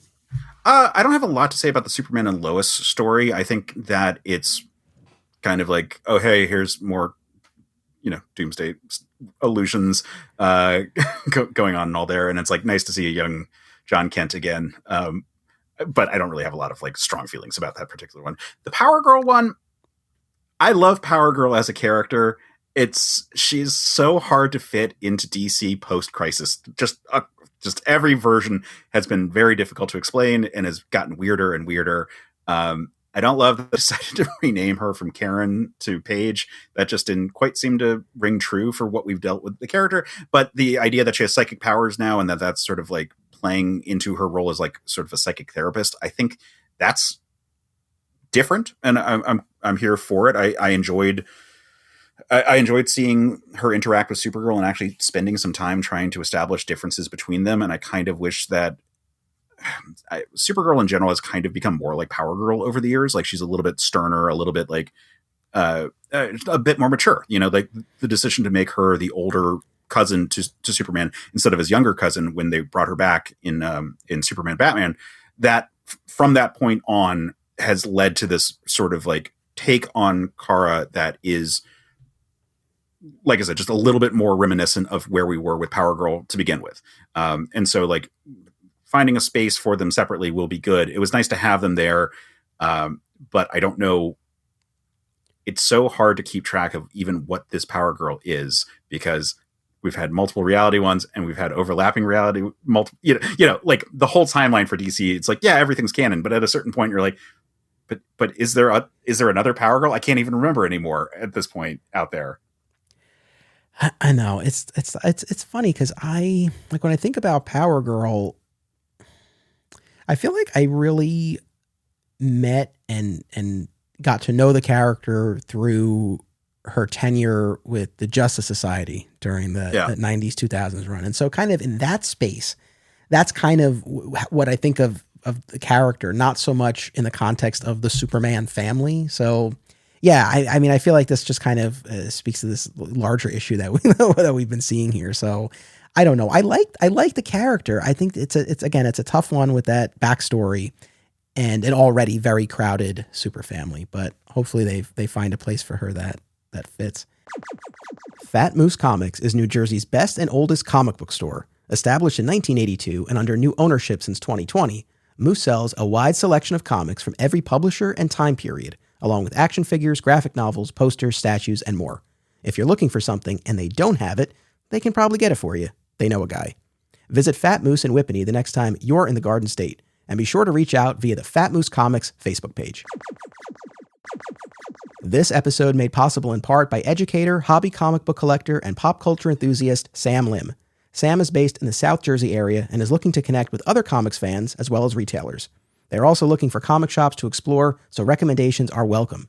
Be sure to follow Sam on Instagram at SZL Comics to see their latest comic pickups and shop adventures. Filmmakers and movie fans alike should be sure to attend these film festivals: Brightside Tavern in Jersey City, Hang On to Your Shorts in Asbury Park, Point Lookout on Long Island, and Round Reel in Bloomfield, New Jersey. Take it from an alum of two of them. Submission information for filmmakers, as well as details about the festivals, can be found at filmfreeway.com. Follow the festivals on social media for news about events, discounts, tickets, and more. Also, listen to the Hang On to Your Shorts and Cullen on Film podcasts, available via a shared universe network. So, again, this Jon Kent miniseries, I really had enjoyed the Son of Kal-El series. This was one that I was looking forward to. It's funny. I always try to be honest with myself when I am going through this stuff, and I noticed that before I started each of these arcs, I had a certain kind of gut feeling like I had enjoyed the Warworld saga, so heading into Speeding Bullets, I was excited. I was like, oh, this would be good. Similar with Son of Kal-El. Hot on the heels of Dark Crisis, which I was really not that big a fan of. I was definitely more skeptical when I started the Josh Williamson Superman series. And I had to take a step back and be like, all right, look, the Crisis thing was its own thing. Just relax and, enjoy the story. Yeah. But I felt myself having that gut feeling of like, all right, let's do this. Like, let's see what you got. So, and I ended up enjoying it. But with the Son of Kal-El, so we have Val Zod and the Red Tornado Lois Lane, right? From the multiverse, recruit Jon Kent to help them stop Ultraman, who has been crossing the multiverse and killing different versions of Superman. And of course, this conjures a lot for Jon. Like we talked about, he had these years imprisoned in the volcano by Ultraman. So there's all of that history there. And some great business with Jon saying goodbye to Lois and to his boyfriend Jay, right? And Lois, there's this great moment where Lois says to Jay, like, make him promise to come back. It's like Superman will never break a promise. So I thought that was a nice moment there before they make their way to what we will learn is the world of Injustice. I guess just kind of as a preliminary question, what is your history or your feelings toward the world of Injustice? Because I know that's a whole thing. Yeah. So there's the broader meta, which is I think it's a pretty common take by Superman fans to be like a little tired of the evil Superman tropes in media. Not that any one of them is necessarily bad or wrong. It's just, it feels like it's become very trendy in the last decade or so. And this kind of feeds into it, especially because it's a video game. And as much as we love comics, we have to acknowledge that video games have a much wider audience. It's a reason why things have carried over in Marvel because of Marvel vs. Capcom 2 in terms of like, oh, well, that's the version that people recognize. And to a certain degree, video games like Injustice, which are, huge sellers, are going to be ones that there's a lot of context that kind of like is going to become part of the zeitgeist because it just has such a broad sphere of people who are paying attention to it. That said, like Tom Taylor's run on Injustice stuff, typically I've enjoyed. I haven't read it all, but I've enjoyed a lot of that. I like Taylor as a writer generally. I think that he is very earnest and heartfelt in what he's trying to do. And I think that usually the areas where I have any sort of like problems are usually just sort of like execution level ones, or like some finesse to it all. Like I really like that he's trying to tackle social issues in a lot of what he's working on. But sometimes it's like the most ham-fisted kind of way. I don't mean like across the board, but like every now and then it'll be like, well, that wasn't as good of a pun as you thought, or like that was a little too blunt sometimes. But I like that we are trying to tackle it. I like the idea that Jon is this different kind of Superman and how he's approaching it. So I think that Injustice, which is all about all the problems of the world being taken and magnified, I think Taylor did a good job with it. And I was excited to see how Jonathan Kent was going to interact with all that, because he did feel like a very different character, but coming from a writer who knows both of these things very intimately. Well said. I've talked about this when we covered the Injustice animated movie. The Injustice animated movie is really my only exposure to Injustice. I've never played the game, and I know the comics are well regarded. That's something that I'll probably get to at some point, but I haven't yet. But I appreciated the movie, even though it wasn't my favorite of all time, but at least it gave me some context for this. And I'm glad that I had that heading into this miniseries. It's interesting too, just like with the Speeding Bullets, where I at least thought we were going one way with Metallo as an antagonist, and then there's this potential for redemption here too. I mean, I guess I knew what to expect because it was announced that we were dealing with the Injustice world. But if I didn't know that, right, just at the outset, the first issue or two, I mean, it really seems like we're dealing with the Ultraman of it all. Right. It feels like a bait and switch. Yeah. I mean, it kind of is, but like, yeah, it's, it was surprising when it's like, oh, this is like, I knew that we were building up to Injustice because the title of the arc is The Road to Injustice. So you're like, okay, we're getting to the Injustice stuff. But I thought going into this that this was going to be like Exiles or like Sliders. Like we're going to be bouncing around some different multiverse stuff. It's going to be some fun times. And, I'm always here for those kind of like, like hop around the multiverse kind of antics. And it was going to be fun with Tom or with John, who is, not as familiar with like necessarily everything that has ever happened so he can be an audience surrogate sometimes. And then it's really just like, oh, well, we established Earth 2 and now we're like in a Justice Earth. Like, okay. Okay. Yeah. I'm a little torn on this because I ultimately, I liked it a lot. I really did. And I know fans were a bit split on the ultimate resolution between, John and Injustice Superman and the tactic he employs, i.e. the hug, which we'll talk about. But I liked it. I enjoyed the story, but at the same time, going back to what we were talking about, John's time with Ultraman, right, is, even though we don't necessarily like that it is a part of his history, it is. And so kind of at the outset of this, it's like, oh, okay, part of me wonders what the more interesting story, like what's the more interesting story, what we got with the Injustice Superman, or if this had been more of an Ultraman piece. I don't know. But we have this battle between the two of them. Ultraman banishes Val-Zod and Red Tornado Lois to the Phantom Zone, and John and Ultraman fight. And John now has this new ability where he can summon this like electrical charge, right, and discharge the powers that he's stored up. And it makes him extremely powerful in that moment. And that's what he uses to knock out Ultraman, but it weakens him as well. So they're both down, and then Ultraman gets up and he's about to attack John again. And that's when Injustice Superman shows up and in a very striking splash page snaps Ultraman's neck. And that is our introduction to the world of Injustice in the pages of this. And then over the next few issues, right, you see John getting his lay of the land, right, as far as what this world is all about. And he, again, he's at the Hall of Justice with Superman and his crew. He interacts with the rebels led by Batman. So he's meeting our cast of characters in this world of Injustice. I thought one of the things that I thought worked so well was when John insists on exploring the world on his own, and Injustice Superman lets him, right? Mm-hmm. And John sees, that again, things seem to be peaceful and quiet.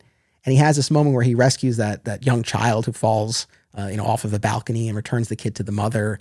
And the mother sees the S and is scared, right? And is apologetic. And John has this moment of realization. It's like, it's not quiet because they're peaceful. It's like, it's quiet because they're terrified and they're living under the thumb of this totalitarian ruler. So I liked the way that unfolded. I mean, what else? What stood out to you in this? Yeah, I like that a lot. I think that the ratio of the story was about, it should have been 50-50 Ultraman to Injustice Superman, and it ended up being 60-40.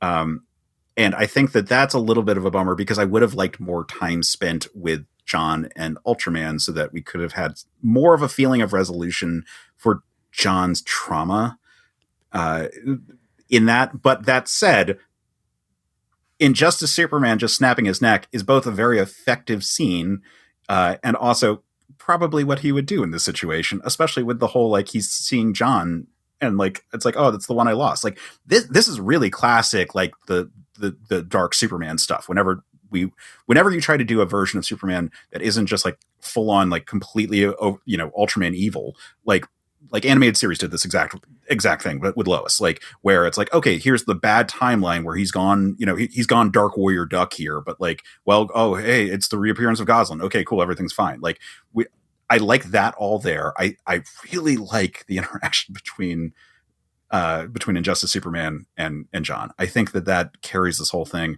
And it's just kind of a bummer that this very fun premise that has this emotional payoff that we start the book with doesn't really go anywhere. And then we get into what is also a very good arc. It's just, I needed a little bit more. I needed some time with, like, I like Val-Zod and I like Red Tornado, and I would have, I needed more with them to, like, whatever the plans are for them. But then once we get him onto the Injustice world, I mean, he is doing what I said, be the audience surrogate. Like, no one can say, oh, it's the Injustice Earth. Like, no one knows what that means. That's not a thing. Aside from the fact that this Superman's costume is terrible.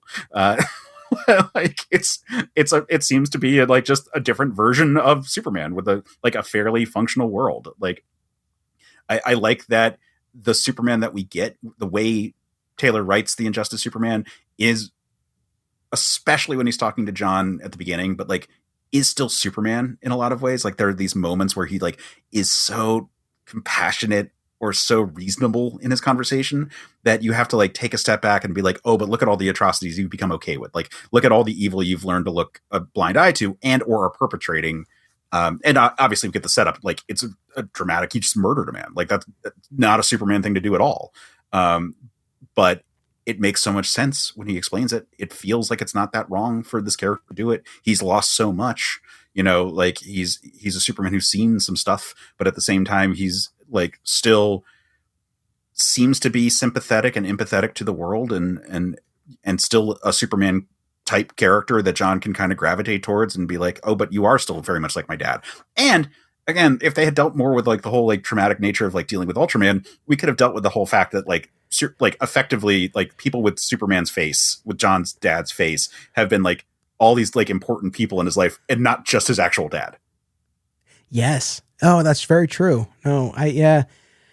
I mean, the thing with Injustice Superman is, I agree with you. I think all of us as Superman fans tire of the evil Superman trope, but I think there is a reason why this Injustice version has been so popular, because I think this isn't a Superman who's just unhinged, right? It's not Ultraman. There's a reason why he went down this path, and no, it's not the path we would see our Superman going down. Certainly not to that extent, but at least the starting point for it, you have an understanding of where this character is coming from, and enough of the core is still there where I think it does stay interesting. So one of the things I really liked throughout the Jon Kent miniseries, and even going back to Son of Kal-El, I like the way Taylor handles the character and the thoughtfulness. Like, and they have some fun with this when Val Zod shows up and introduces himself, and John's like, Zod, and Val Zod is like, yeah, I know it's probably weird for you, but they don't resort to fighting, right? And they even address that on the next page. I really like that moment. Yeah. Yeah. So that was cool. And then even when John is on the world of Injustice, and of course, he's getting the sense things are not right, but he does his due diligence, right? And he is very, very methodical, right? And talking with Damian and Batman and his crew, and going to see this world's version of Jay Nakamura, right? Mm-hmm. And getting his sense about how the people feel about all of this. So there's that thoughtfulness throughout. And while, like his father, really leads with this compassionate heart, he's not a pushover either, because there's that scene with Harley Quinn, who's part of Batman's Rebels. And, she's essentially seeking forgiveness, right, for her role in working with the Joker and this plot that led to Lois's death at the hands of Superman. And as compassionate as John is, right, he's not going to go so far as to say, oh, it's okay, right? He says to her, like, no, like, you have to live with this. Like, you're asking forgiveness. Like, that's not something I can give, essentially. And so I like that. I like that there were limits to that compassion. And also, going back to what we were talking about earlier, one of the things that I think makes the story so interesting is that conversation that John had with Clark early on in that Son of Kal-El series. Why don't you do more? Because at the outset, right, at the beginning of John's tour of this Earth, it seems like things are great, right? Yeah. And it seems like the answer to that question of, well, look, like I asked myself, like, why doesn't he do more? Well, this is a Superman who did more, and look what he was able to bring about. And by the end of the story, John has realized the cost of all of this. And on that final page, he realizes, it's not that it would be too hard. It would be too easy for my dad, right, to exert his will on the world in this way. So I liked that clarity that the story gave to John. Yeah. And this is one where, again, there's no obvious signifiers out front that this is a twisted timeline of things have gone wrong.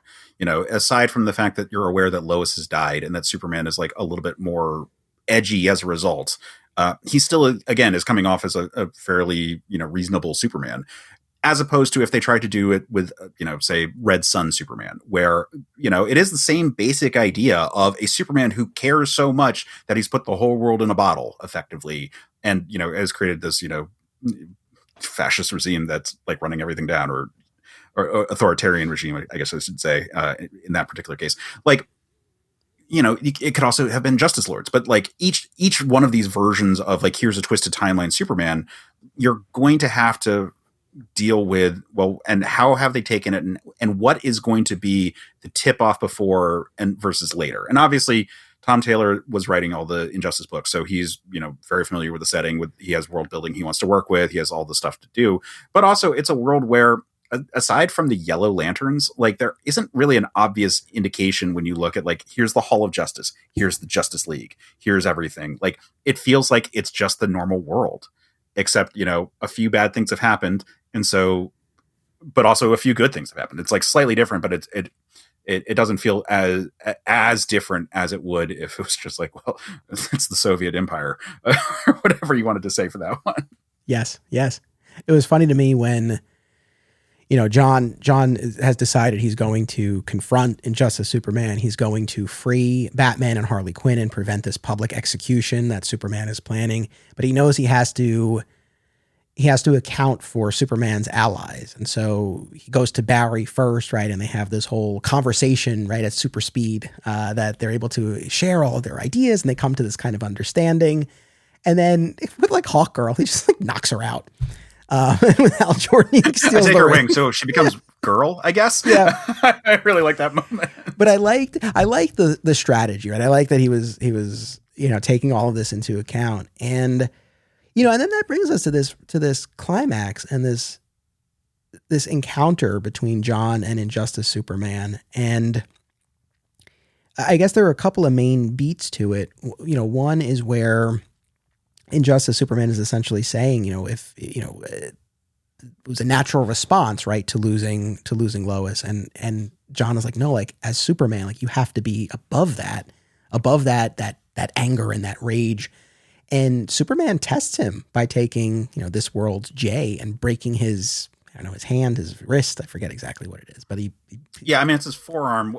It's like, I think it's just past the wrist. It looked like it was like I am bad at anatomy, but it's the mid forearm, like where he does it. So he does some damage, and to see John, right, you don't know exactly how he's going to react. He starts to charge up, right? You see that electrical charge building, and he's charging at Superman.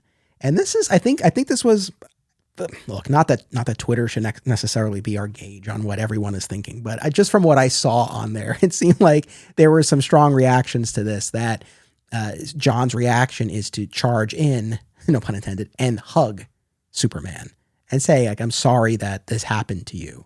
How did you feel about that moment? So I had seen the Twitter responses to it. I wasn't thinking about it until I got into the scene. I was like, oh, right there. That's the thing. I thought it worked. I liked it a lot. And there's more context to it too, but like him showing the Lois clip and then then the actual hug, and as he's fading away. So, or like, I think some people feel like the resolution isn't there, but like, you have to remember that this Injustice Superman is not like, it's not Ultraman. It's not the character he's had like, huge, terrible feelings with. Like, he hasn't had battles. Like, this is, yeah, he is objectively a villain in this scenario, but it is still one who has the face of his father, who can come off as reasonable. Like, they're like, it makes sense that Jon Kent, specifically Jon Kent, like not just a superhero in general, but that Jon Kent would try to reach out to this person, and especially when it's a person who is his dad and who has this glimmer of the Superman he knows that he could reach, and trying to reach him, because, it doesn't matter if you take Superman out. They say that you still have the Justice League to deal with. Like, he's not going to fix the world by killing someone. He's going to fix the world by fixing the people. And so I like the hug. I think it works well. I think you can see how it's starting to sway the thing, and then Cyborg shows up and it sort of like leaves it open. Also, it means that you can still do more stories in Injustice without necessarily like locking it down. We haven't like, all the pieces are still on the board. It's just like, now there might be a change of heart for Superman. Yeah. And maybe there's something to that, like wanting to keep that door open, but I liked it a lot. I really did. And if for anyone it didn't work for, fair enough. But I liked it because I think, look, any story, you always want to subvert the audience's expectations, but do it in a way that feels natural, right? Like, you can always have any character do anything, right? And it could be surprising, but it might not necessarily track and feel real. And I think you read a story like this and you're expecting fisticuffs. You're expecting this blowout between the two of them. And to see it take a different path was refreshing, but it also felt like something that Jon Kent would do, right? Like, to your point, no, I don't think that necessarily any character in that position would, but with the kind of Superman Jon is, it felt fitting. And yeah, you mentioned that clip that he plays for Superman, and that we had seen Jon watch in the Fortress, where he meets Jonathan and Martha, who have been put there for their safekeeping. But it's Lois saying to Jon how much she admires the fact that even though it would be so easy for him to give in to hate towards Ultraman, that he hasn't, that he's risen above that. So it resonates for Jon, and then to kind of pass that message along, and clearly all of the weight that it carries for Superman to see a version of Lois Lane. And then Jon kind of has this speech to Superman and to the audience about, he even says, like, you're not Superman, like, you're not my dad, and you're not Superman, right? Superman doesn't rule with cruelty, right? Superman's a friend who helps always. So again, this articulation of what it means to wear the symbol, I liked a lot. The hug worked for me. I thought it was, I don't know. I thought it worked. It was not what I was, it was what I was expecting, because I had seen the thing on Twitter, but it wasn't, in the context of reading the story, it's not necessarily where you think it's going. And yeah, I think the Lois thing right before it is a big element that if you don't see that part of the scene, it feels like, oh, he just hugged him to make it better. Like, no, there's a whole thing about it. Like, he eliminates the whole Justice League on purpose to illustrate that he could, that we are creating, it's kind of, whatever happened. No, not whatever.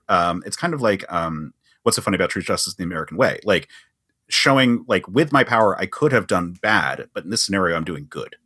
Because Jon even says, as he's charging, he's thinking, we get his internal monologue, and he's like, I'm faster than he is. I'm stronger than he is in this moment. It's like he could have knocked him out.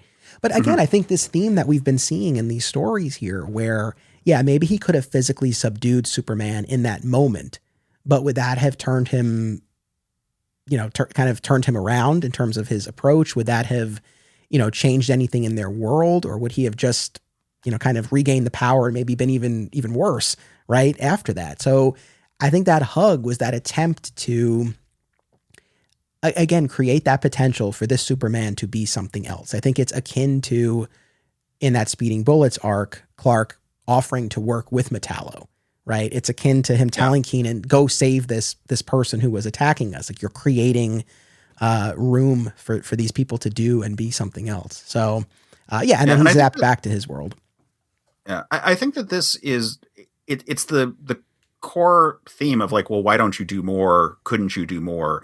And, like, well, actually, it would be so easy to overreach. It would be so easy to do that. Like, it would not be that difficult for Superman to assassinate a world leader. Like, that's, like, the worst dictator of the worst nation. He could easily step in, but there's all these knock-on effects. There's all this collateral damage. There's all these things that you can't foresee, these consequences that are out there. That violence and hate they've seen aren't the way to do it. Like, if he can redeem Superman, he can save the world. If he kills Superman in this moment, he doesn't do much to the world. It's already in this state. And the only chance for redemption is to stop the cycle of violence and hate. Absolutely. So I think that's really effective. And I think one thing we haven't specifically referenced here is that whenever we're talking about Jon Kent dealing with Superman stuff, especially dealing with evil versions of Superman stuff, we do have to, like, note that there is Invincible out there, which is a very similar series that ran pretty much leading up to the introduction of Jon Kent as a character, that is dealing with a lot of those similar themes and dealing with it in specifically that particular way. So if you're trying to tell a unique story about a similar kind of setup for, like, where this character is going to go, like, you can't just have it be a knockdown, drag out fight, because we've literally seen that, so much so now that there are massive memes going around the internet referencing the fight that people know about. And then there's so much more to come for that series. But like as a series, it's doing the same kind of story, but being like, and here's with the brutal honesty and, like, and all the gore and violence and Dragon Ball Z-ish that we could throw in there on top of, like, this, like, moral discussion. Well, here let's flip it, where we actually have a more positive outcome, where we have a character who is able to think about the consequences of their actions. Well said. Shall we shift to our final arc here? I do think we should say one thing about the power stuff before we move on. Sure. I've said Dragon Ball Z-ish on purpose because it feels very like Super Saiyan in a way.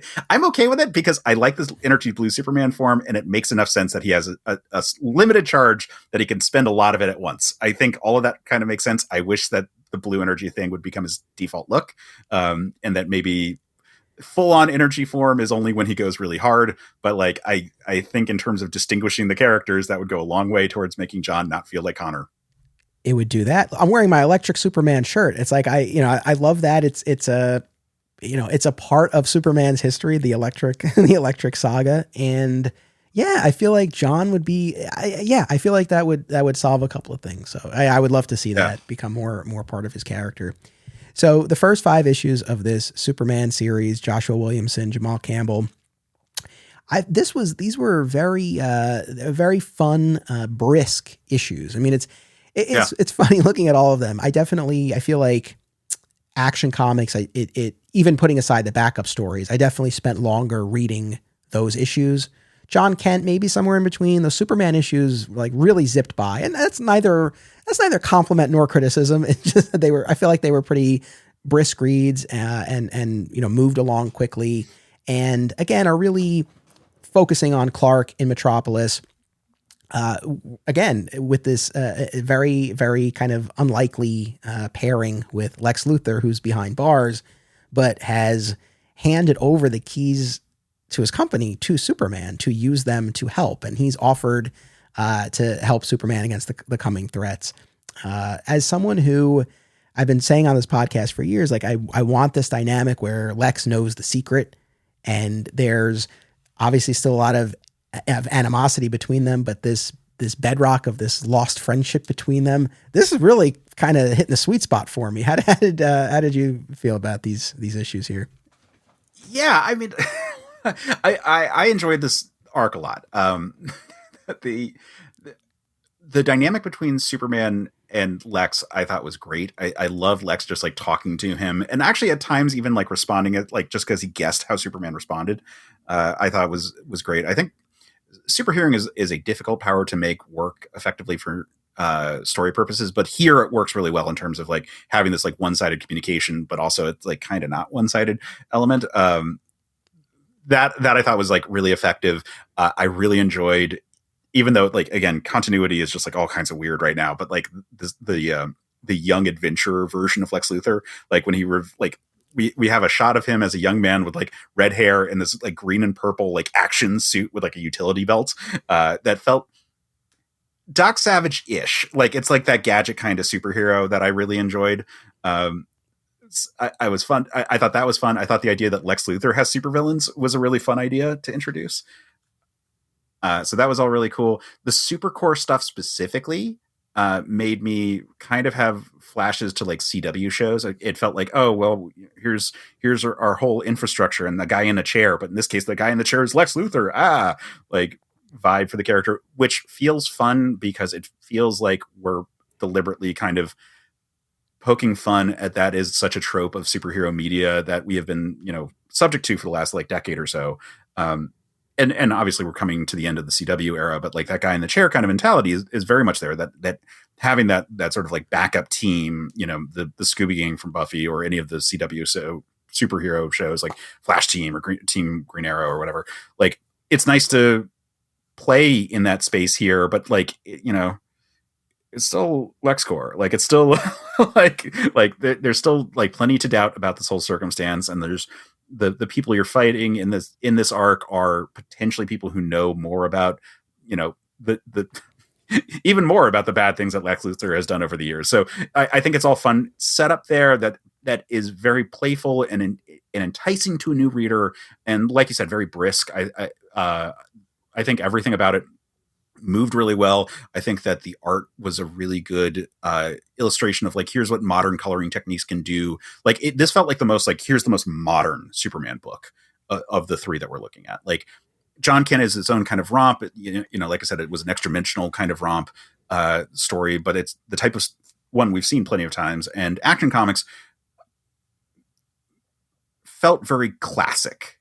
And this one is like, here's like classic and updated in fun ways, and like in elder statesman Superman and all that. But like, this is the one that feels like we're showing what, if we're just doing just a Superman book, and it's not about a Superman family, it's not about backup stories, it's not about here's all the weird twists. How can we do the most modern version of that book and have it still be true to Superman and have it be engaging and have it deal with the supporting cast that we've all, expected at this point, all the Daily Planet stuff. This is where we get a lot of the Lois as editor-in-chief stuff. This is where we see a lot of the other reporters. There's so much Jimmy in this, and I love it. I love that. First of all, I think that it's like a fun idea that he would be dating Silver Banshee, but then the fact that she calls him Turtle Boy, I love so much. I agree with all of that, and I think that's an apt assessment of the books and the vibes that they're going for. Our fellow Superman podcaster Michael Bailey, I know he's said that he predicts that this run could be something akin to a Batman Hush by the time we're done with the first year, and time will tell if that's true or not. I mean, certainly over the course of these first few. Again, in kind of a Hush-esque turn, we've had villains like Parasite and like Silver Banshee, kind of get this new spin. So we're getting these updates. We're sort of meeting or we're getting reacquainted with, again, supporting cast and adversaries. It's funny. I've never been a Silver Banshee fan. This has been the most I've ever enjoyed the character. I love this idea of a Silver Banshee who has turned over a new leaf and is engaged in a relationship with Jimmy Olsen. And then is coerced back into her supervillain ways by farm and graft these old supervillains of Lex's, like you said, not Superman's, but Lex's, who are again tinkering with villains like Parasite, right? They experiment on Parasite, and then with Silver Banshee they use kryptonite radiation. And with Silver Banshee, it's like tying her scream into the Phantom Zone. With Parasite, it's resulting in him splitting into all of these multiples, and then even getting so small that the multiples become microscopic, like an airborne virus. So people, including Superman, start to turn into parasites. So it's like this night where Metropolis is overrun by the parasites. We also get a turn, actually a few appearances by Livewire. Again, a character who I've never been like the biggest fan of, especially in the comics, the few times she's been used, but I liked her a lot here. And I think this was in the annual where Lois goes to the prison to interview her, and they get attacked by Red Mist from the Bendis run, and Livewire intervenes and stops her because she doesn't want to miss her opportunity to be interviewed. And at the end of the story, Lois, rather than interviewing her, gives her her own column in the Daily Planet. I mean, she's still in prison, but she's writing. So there's a lot of fun stuff here. And with Lex, like you said, early on in the story, Lex is just talking to Clark, and Clark hears him with his supervision. But later, in a big step, Clark gives him a signal watch, a communicator right between them. And one of my favorite, this genuinely made me laugh during the whole Silver Banshee business, where Lex says to Clark, he's like, when they realize, Jimmy Olsen has been in a relationship with Silver Banshee, he's like, I don't understand like how you've been able to save anyone since you have to keep saving Olsen from himself over and over. Right. It's just like, it was great. It was great. I really, I like that a lot. I want more Clark Lex. I want more discussions and references to their time in Smallville. There's not much of that. There's one point where Lex is recounting his history to Clark, where he's like, while you were still chasing cheerleaders in Smallville, I was off in Metropolis. But I want more of that stuff. But I do like the idea that Lex had this secret past as a hero in Metropolis that was buried. And the annual gets into this more, where Lois is starting to put the pieces together, looking at these old Daily Planet archives. And all signs are pointing towards Perry White being the one who buried these stories about Lex's heroic exploits. So there's interesting stuff going on. Then there's this supernatural character. I'm blanking on her name all of a sudden. Marilyn Moonlight. Thank you. Marilyn Moon Knight, who alludes to this, this hidden past in Metropolis. And I think this is teeing up a Western themed story that Williamson is going to be doing soon.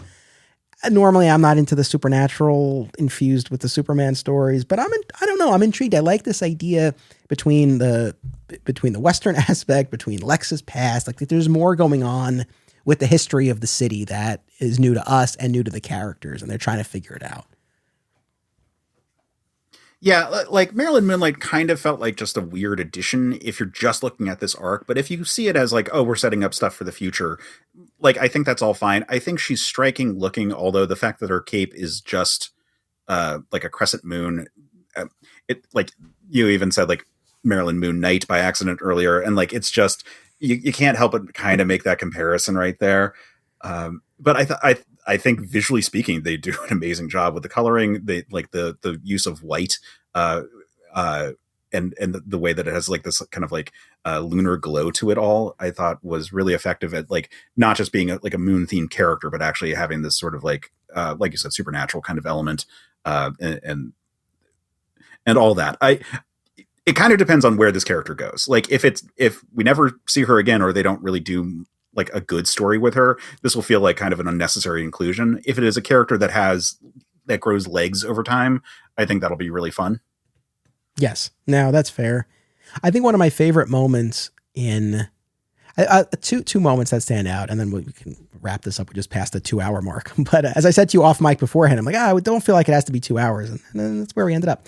But and I apologize because I've had plenty of like 3 hour plus episodes of Men of Steel. So it's all good. It's all good. It's, that's the thing. Like we love talking about this stuff, and as long as people enjoy listening for this amount of time, it's all good.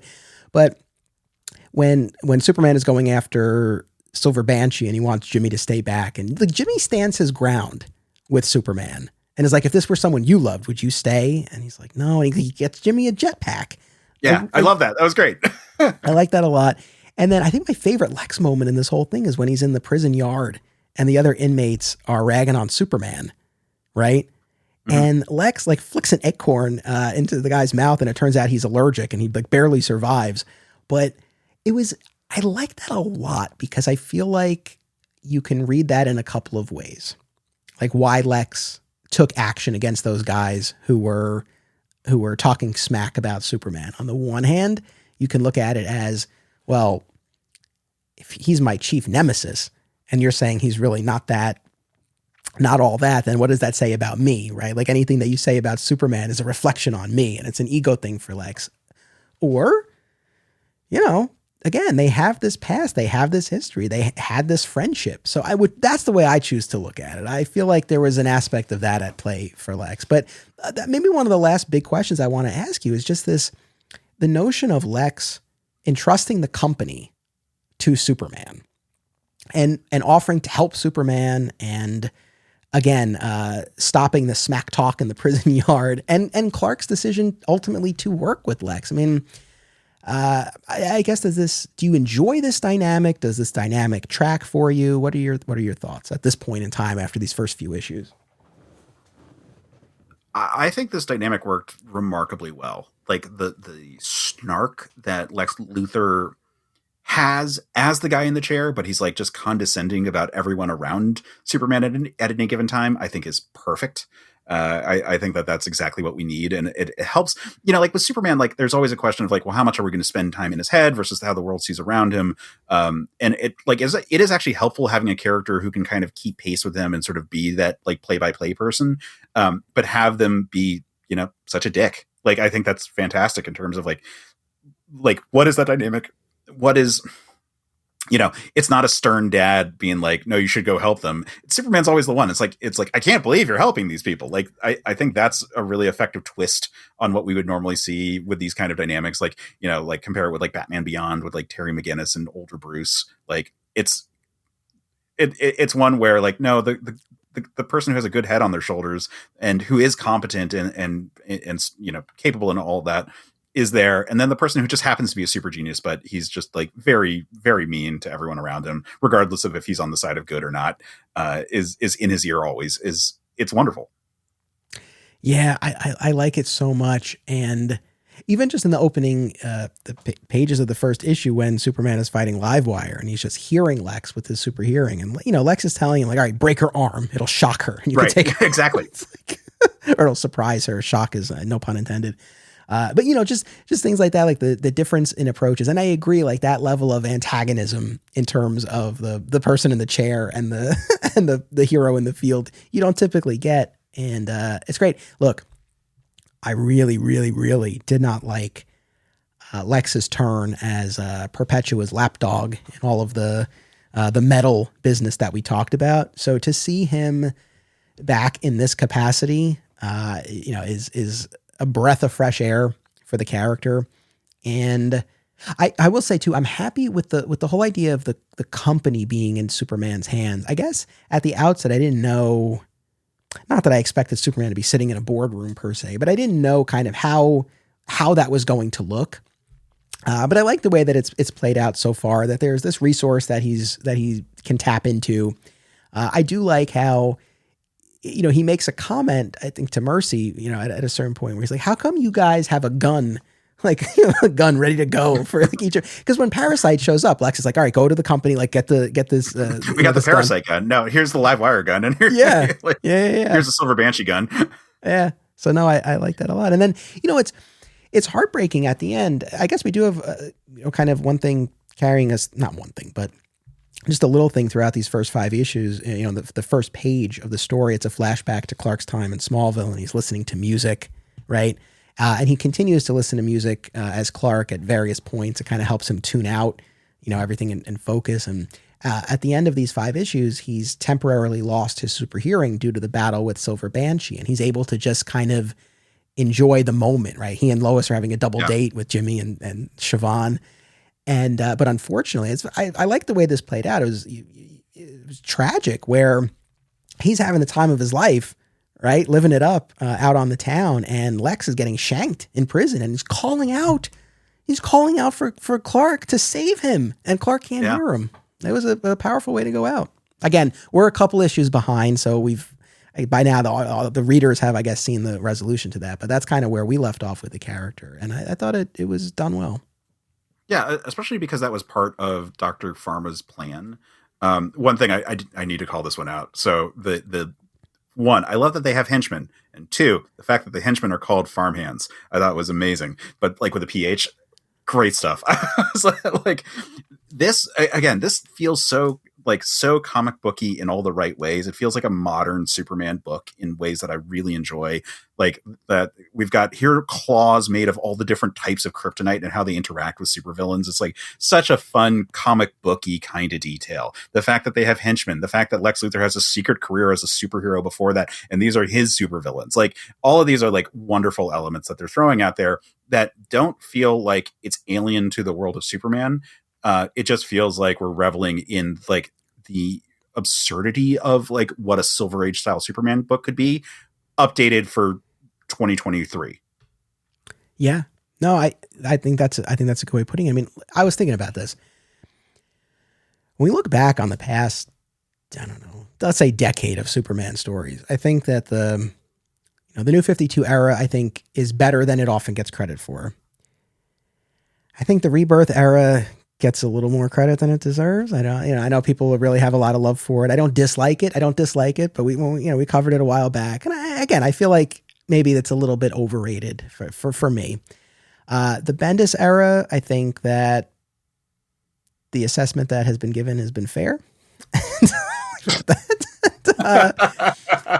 And then we head into this, the most recent period, right? With Phillip Kennedy Johnson and with Tom Taylor and now with Josh Williamson. And I feel like the books are really in very strong shape. And again, that's not to put down anything that came before, but like, I'm happy with where we are. And again, selfishly, personally, again, this really does call to mind the period of the comics that resonated with me so much. And in terms of, again, the supporting cast, even the SCU, right? We don't have Maggie Sawyer anymore. We have Chief Kikoa, if I'm saying that right. But so we have a new head of the SCU who's popping up. This secret history of Metropolis, Lex's past, the Daily Planet staff, all of it. Lex knowing the secret, the two of them as unlikely allies, the Blue Earth movement and the other books, Steelworks. And, we didn't even mention this, but in addition to what we did look at as part of Dawn of DC, that publishing initiative also includes the Superboy Man of Tomorrow miniseries and the Steelworks miniseries, which we'll talk about in the future. There's even a Fire and Ice Welcome to Smallville miniseries that's going on now too. So there's, there's a lot, and I think it's overall an exciting time, and it was a lot of fun to catch up on all this stuff and compare notes with you. Yeah, it's an exciting era for the book. It feels back to basics in a lot of way, while still building on a large history of the character. And there is like the complications of, the very crowded Superman family and everything. It's not like, here's a strip down, we're going to go back to square one. But it's very easy to pick up in a way that certain eras of the Superman books have been harder to pick up and like process where we're at. Like, if you tried to pick up a random issue of the Bendis run, like, you wouldn't necessarily know all the players, because you'd have to be like, wait, Jor-El's alive? And who's this guy? Like, he killed Krypton? What? All those kind of things to it all. This, I think, is very straightforward and inviting. Like I said, there's a reason that the characters that we're seeing are, generally speaking, ones that are either familiar or are very well established in these arcs. I think that even the choices of characters like Silver Banshee and Livewire, the fact that they're showing up over on My Adventures with Superman right now shows like a consistent attempt to be like, we want people to be able to come in and not feel like that they have to deal with all this continuity, and also feel like it still matters. And that's a very like tight rope to walk. No, it's funny. I wasn't even thinking about that, but yeah, you're right. I mean, I think it's intentional or otherwise, some nice synergy between the comics and the show, and you have Lex at play here. I know Williamson is building towards a Brainiac storyline. We've gotten some hints at the end of the annual. We realize he's gotten Zarnia in a bottle, and he's going to use them to try to retrieve something from Earth. And I know Williamson is building towards his Queen Brainiac character. So there's a lot of stuff to come with the heavy hitters. But at the same time, again, Metallo, Livewire, Silver Banshee, Parasite, again, not your top tier villains, but they have their place, and to kind of spruce them up a little bit and do something different with them or add some new dimensions is great. So overall, very exciting, regardless of what misgivings we might have, especially with the burgeoning Superman family and maybe pushing it to its limits, but a lot of great stuff here. So once again, I thank you so much for coming on here. This is the first time you and I ever spoke, so I'm glad that we got to connect. Where would you like to direct folks to your podcast? Yeah. Again, thank you for having me on. We've been kind of dancing around each other on the internet for a while, so it's nice to actually have a proper conversation, especially about something that's just like as fun as these books have been. So thank you. So I am the host of the Men of Steel podcast, which is a Superman and Superman adjacent appreciation show. My co-host J. Mike Folson and I, we typically don't look at currently publishing stories because it is difficult to stay on top of those kind of things. And that requires a lot of last minute, like, here's the newest thing that happened. So typically we're looking at either big arcs or just like stories that were really fun to go back and look at, or things that are kind of related to Superman, but not quite the same. So Invincible, for example, The Boys, any characters that are inspired by Superman we'll discuss on there. Another show I host is Another Pass, which is currently on hiatus due to the SAG strike. But it is a movie analysis show where we look at movies that we find fascinating but flawed and speculate on what could have been done at the time of production to improve them. And then every 5 episodes, we look at a movie that had a lot of production issues and through ingenuity actually came out with a better movie as a proof of concept for what the show is. So both of those you can find wherever you find podcasts or at certainpov.com, which is the podcast network that I'm a part of.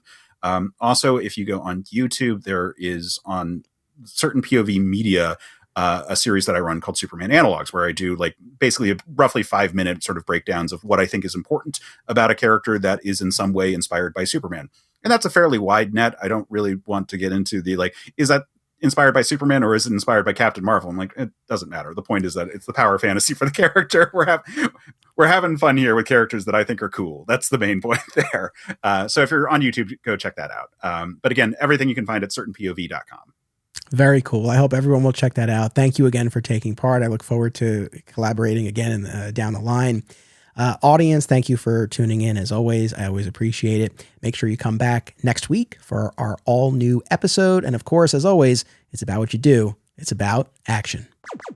This podcast is an affiliate of BCW Supplies. The next time you need to restock on comic book bags, boards, boxes, and more, be sure to use promo code FSP to save 10% on your order. That's FSP for Flat Squirrel Productions. It helps support the show too. Many of you have already used this code, and I greatly appreciate it. Thank you. Be sure to check out our sister podcast series, Another Exciting Episode in the Adventures of Superman, an episode-by-episode breakdown of the classic George Reeves television show, available wherever you get podcasts. Please join us on social media, become a patron, and subscribe, rate, and review today. Links are in the show notes. Thank you all.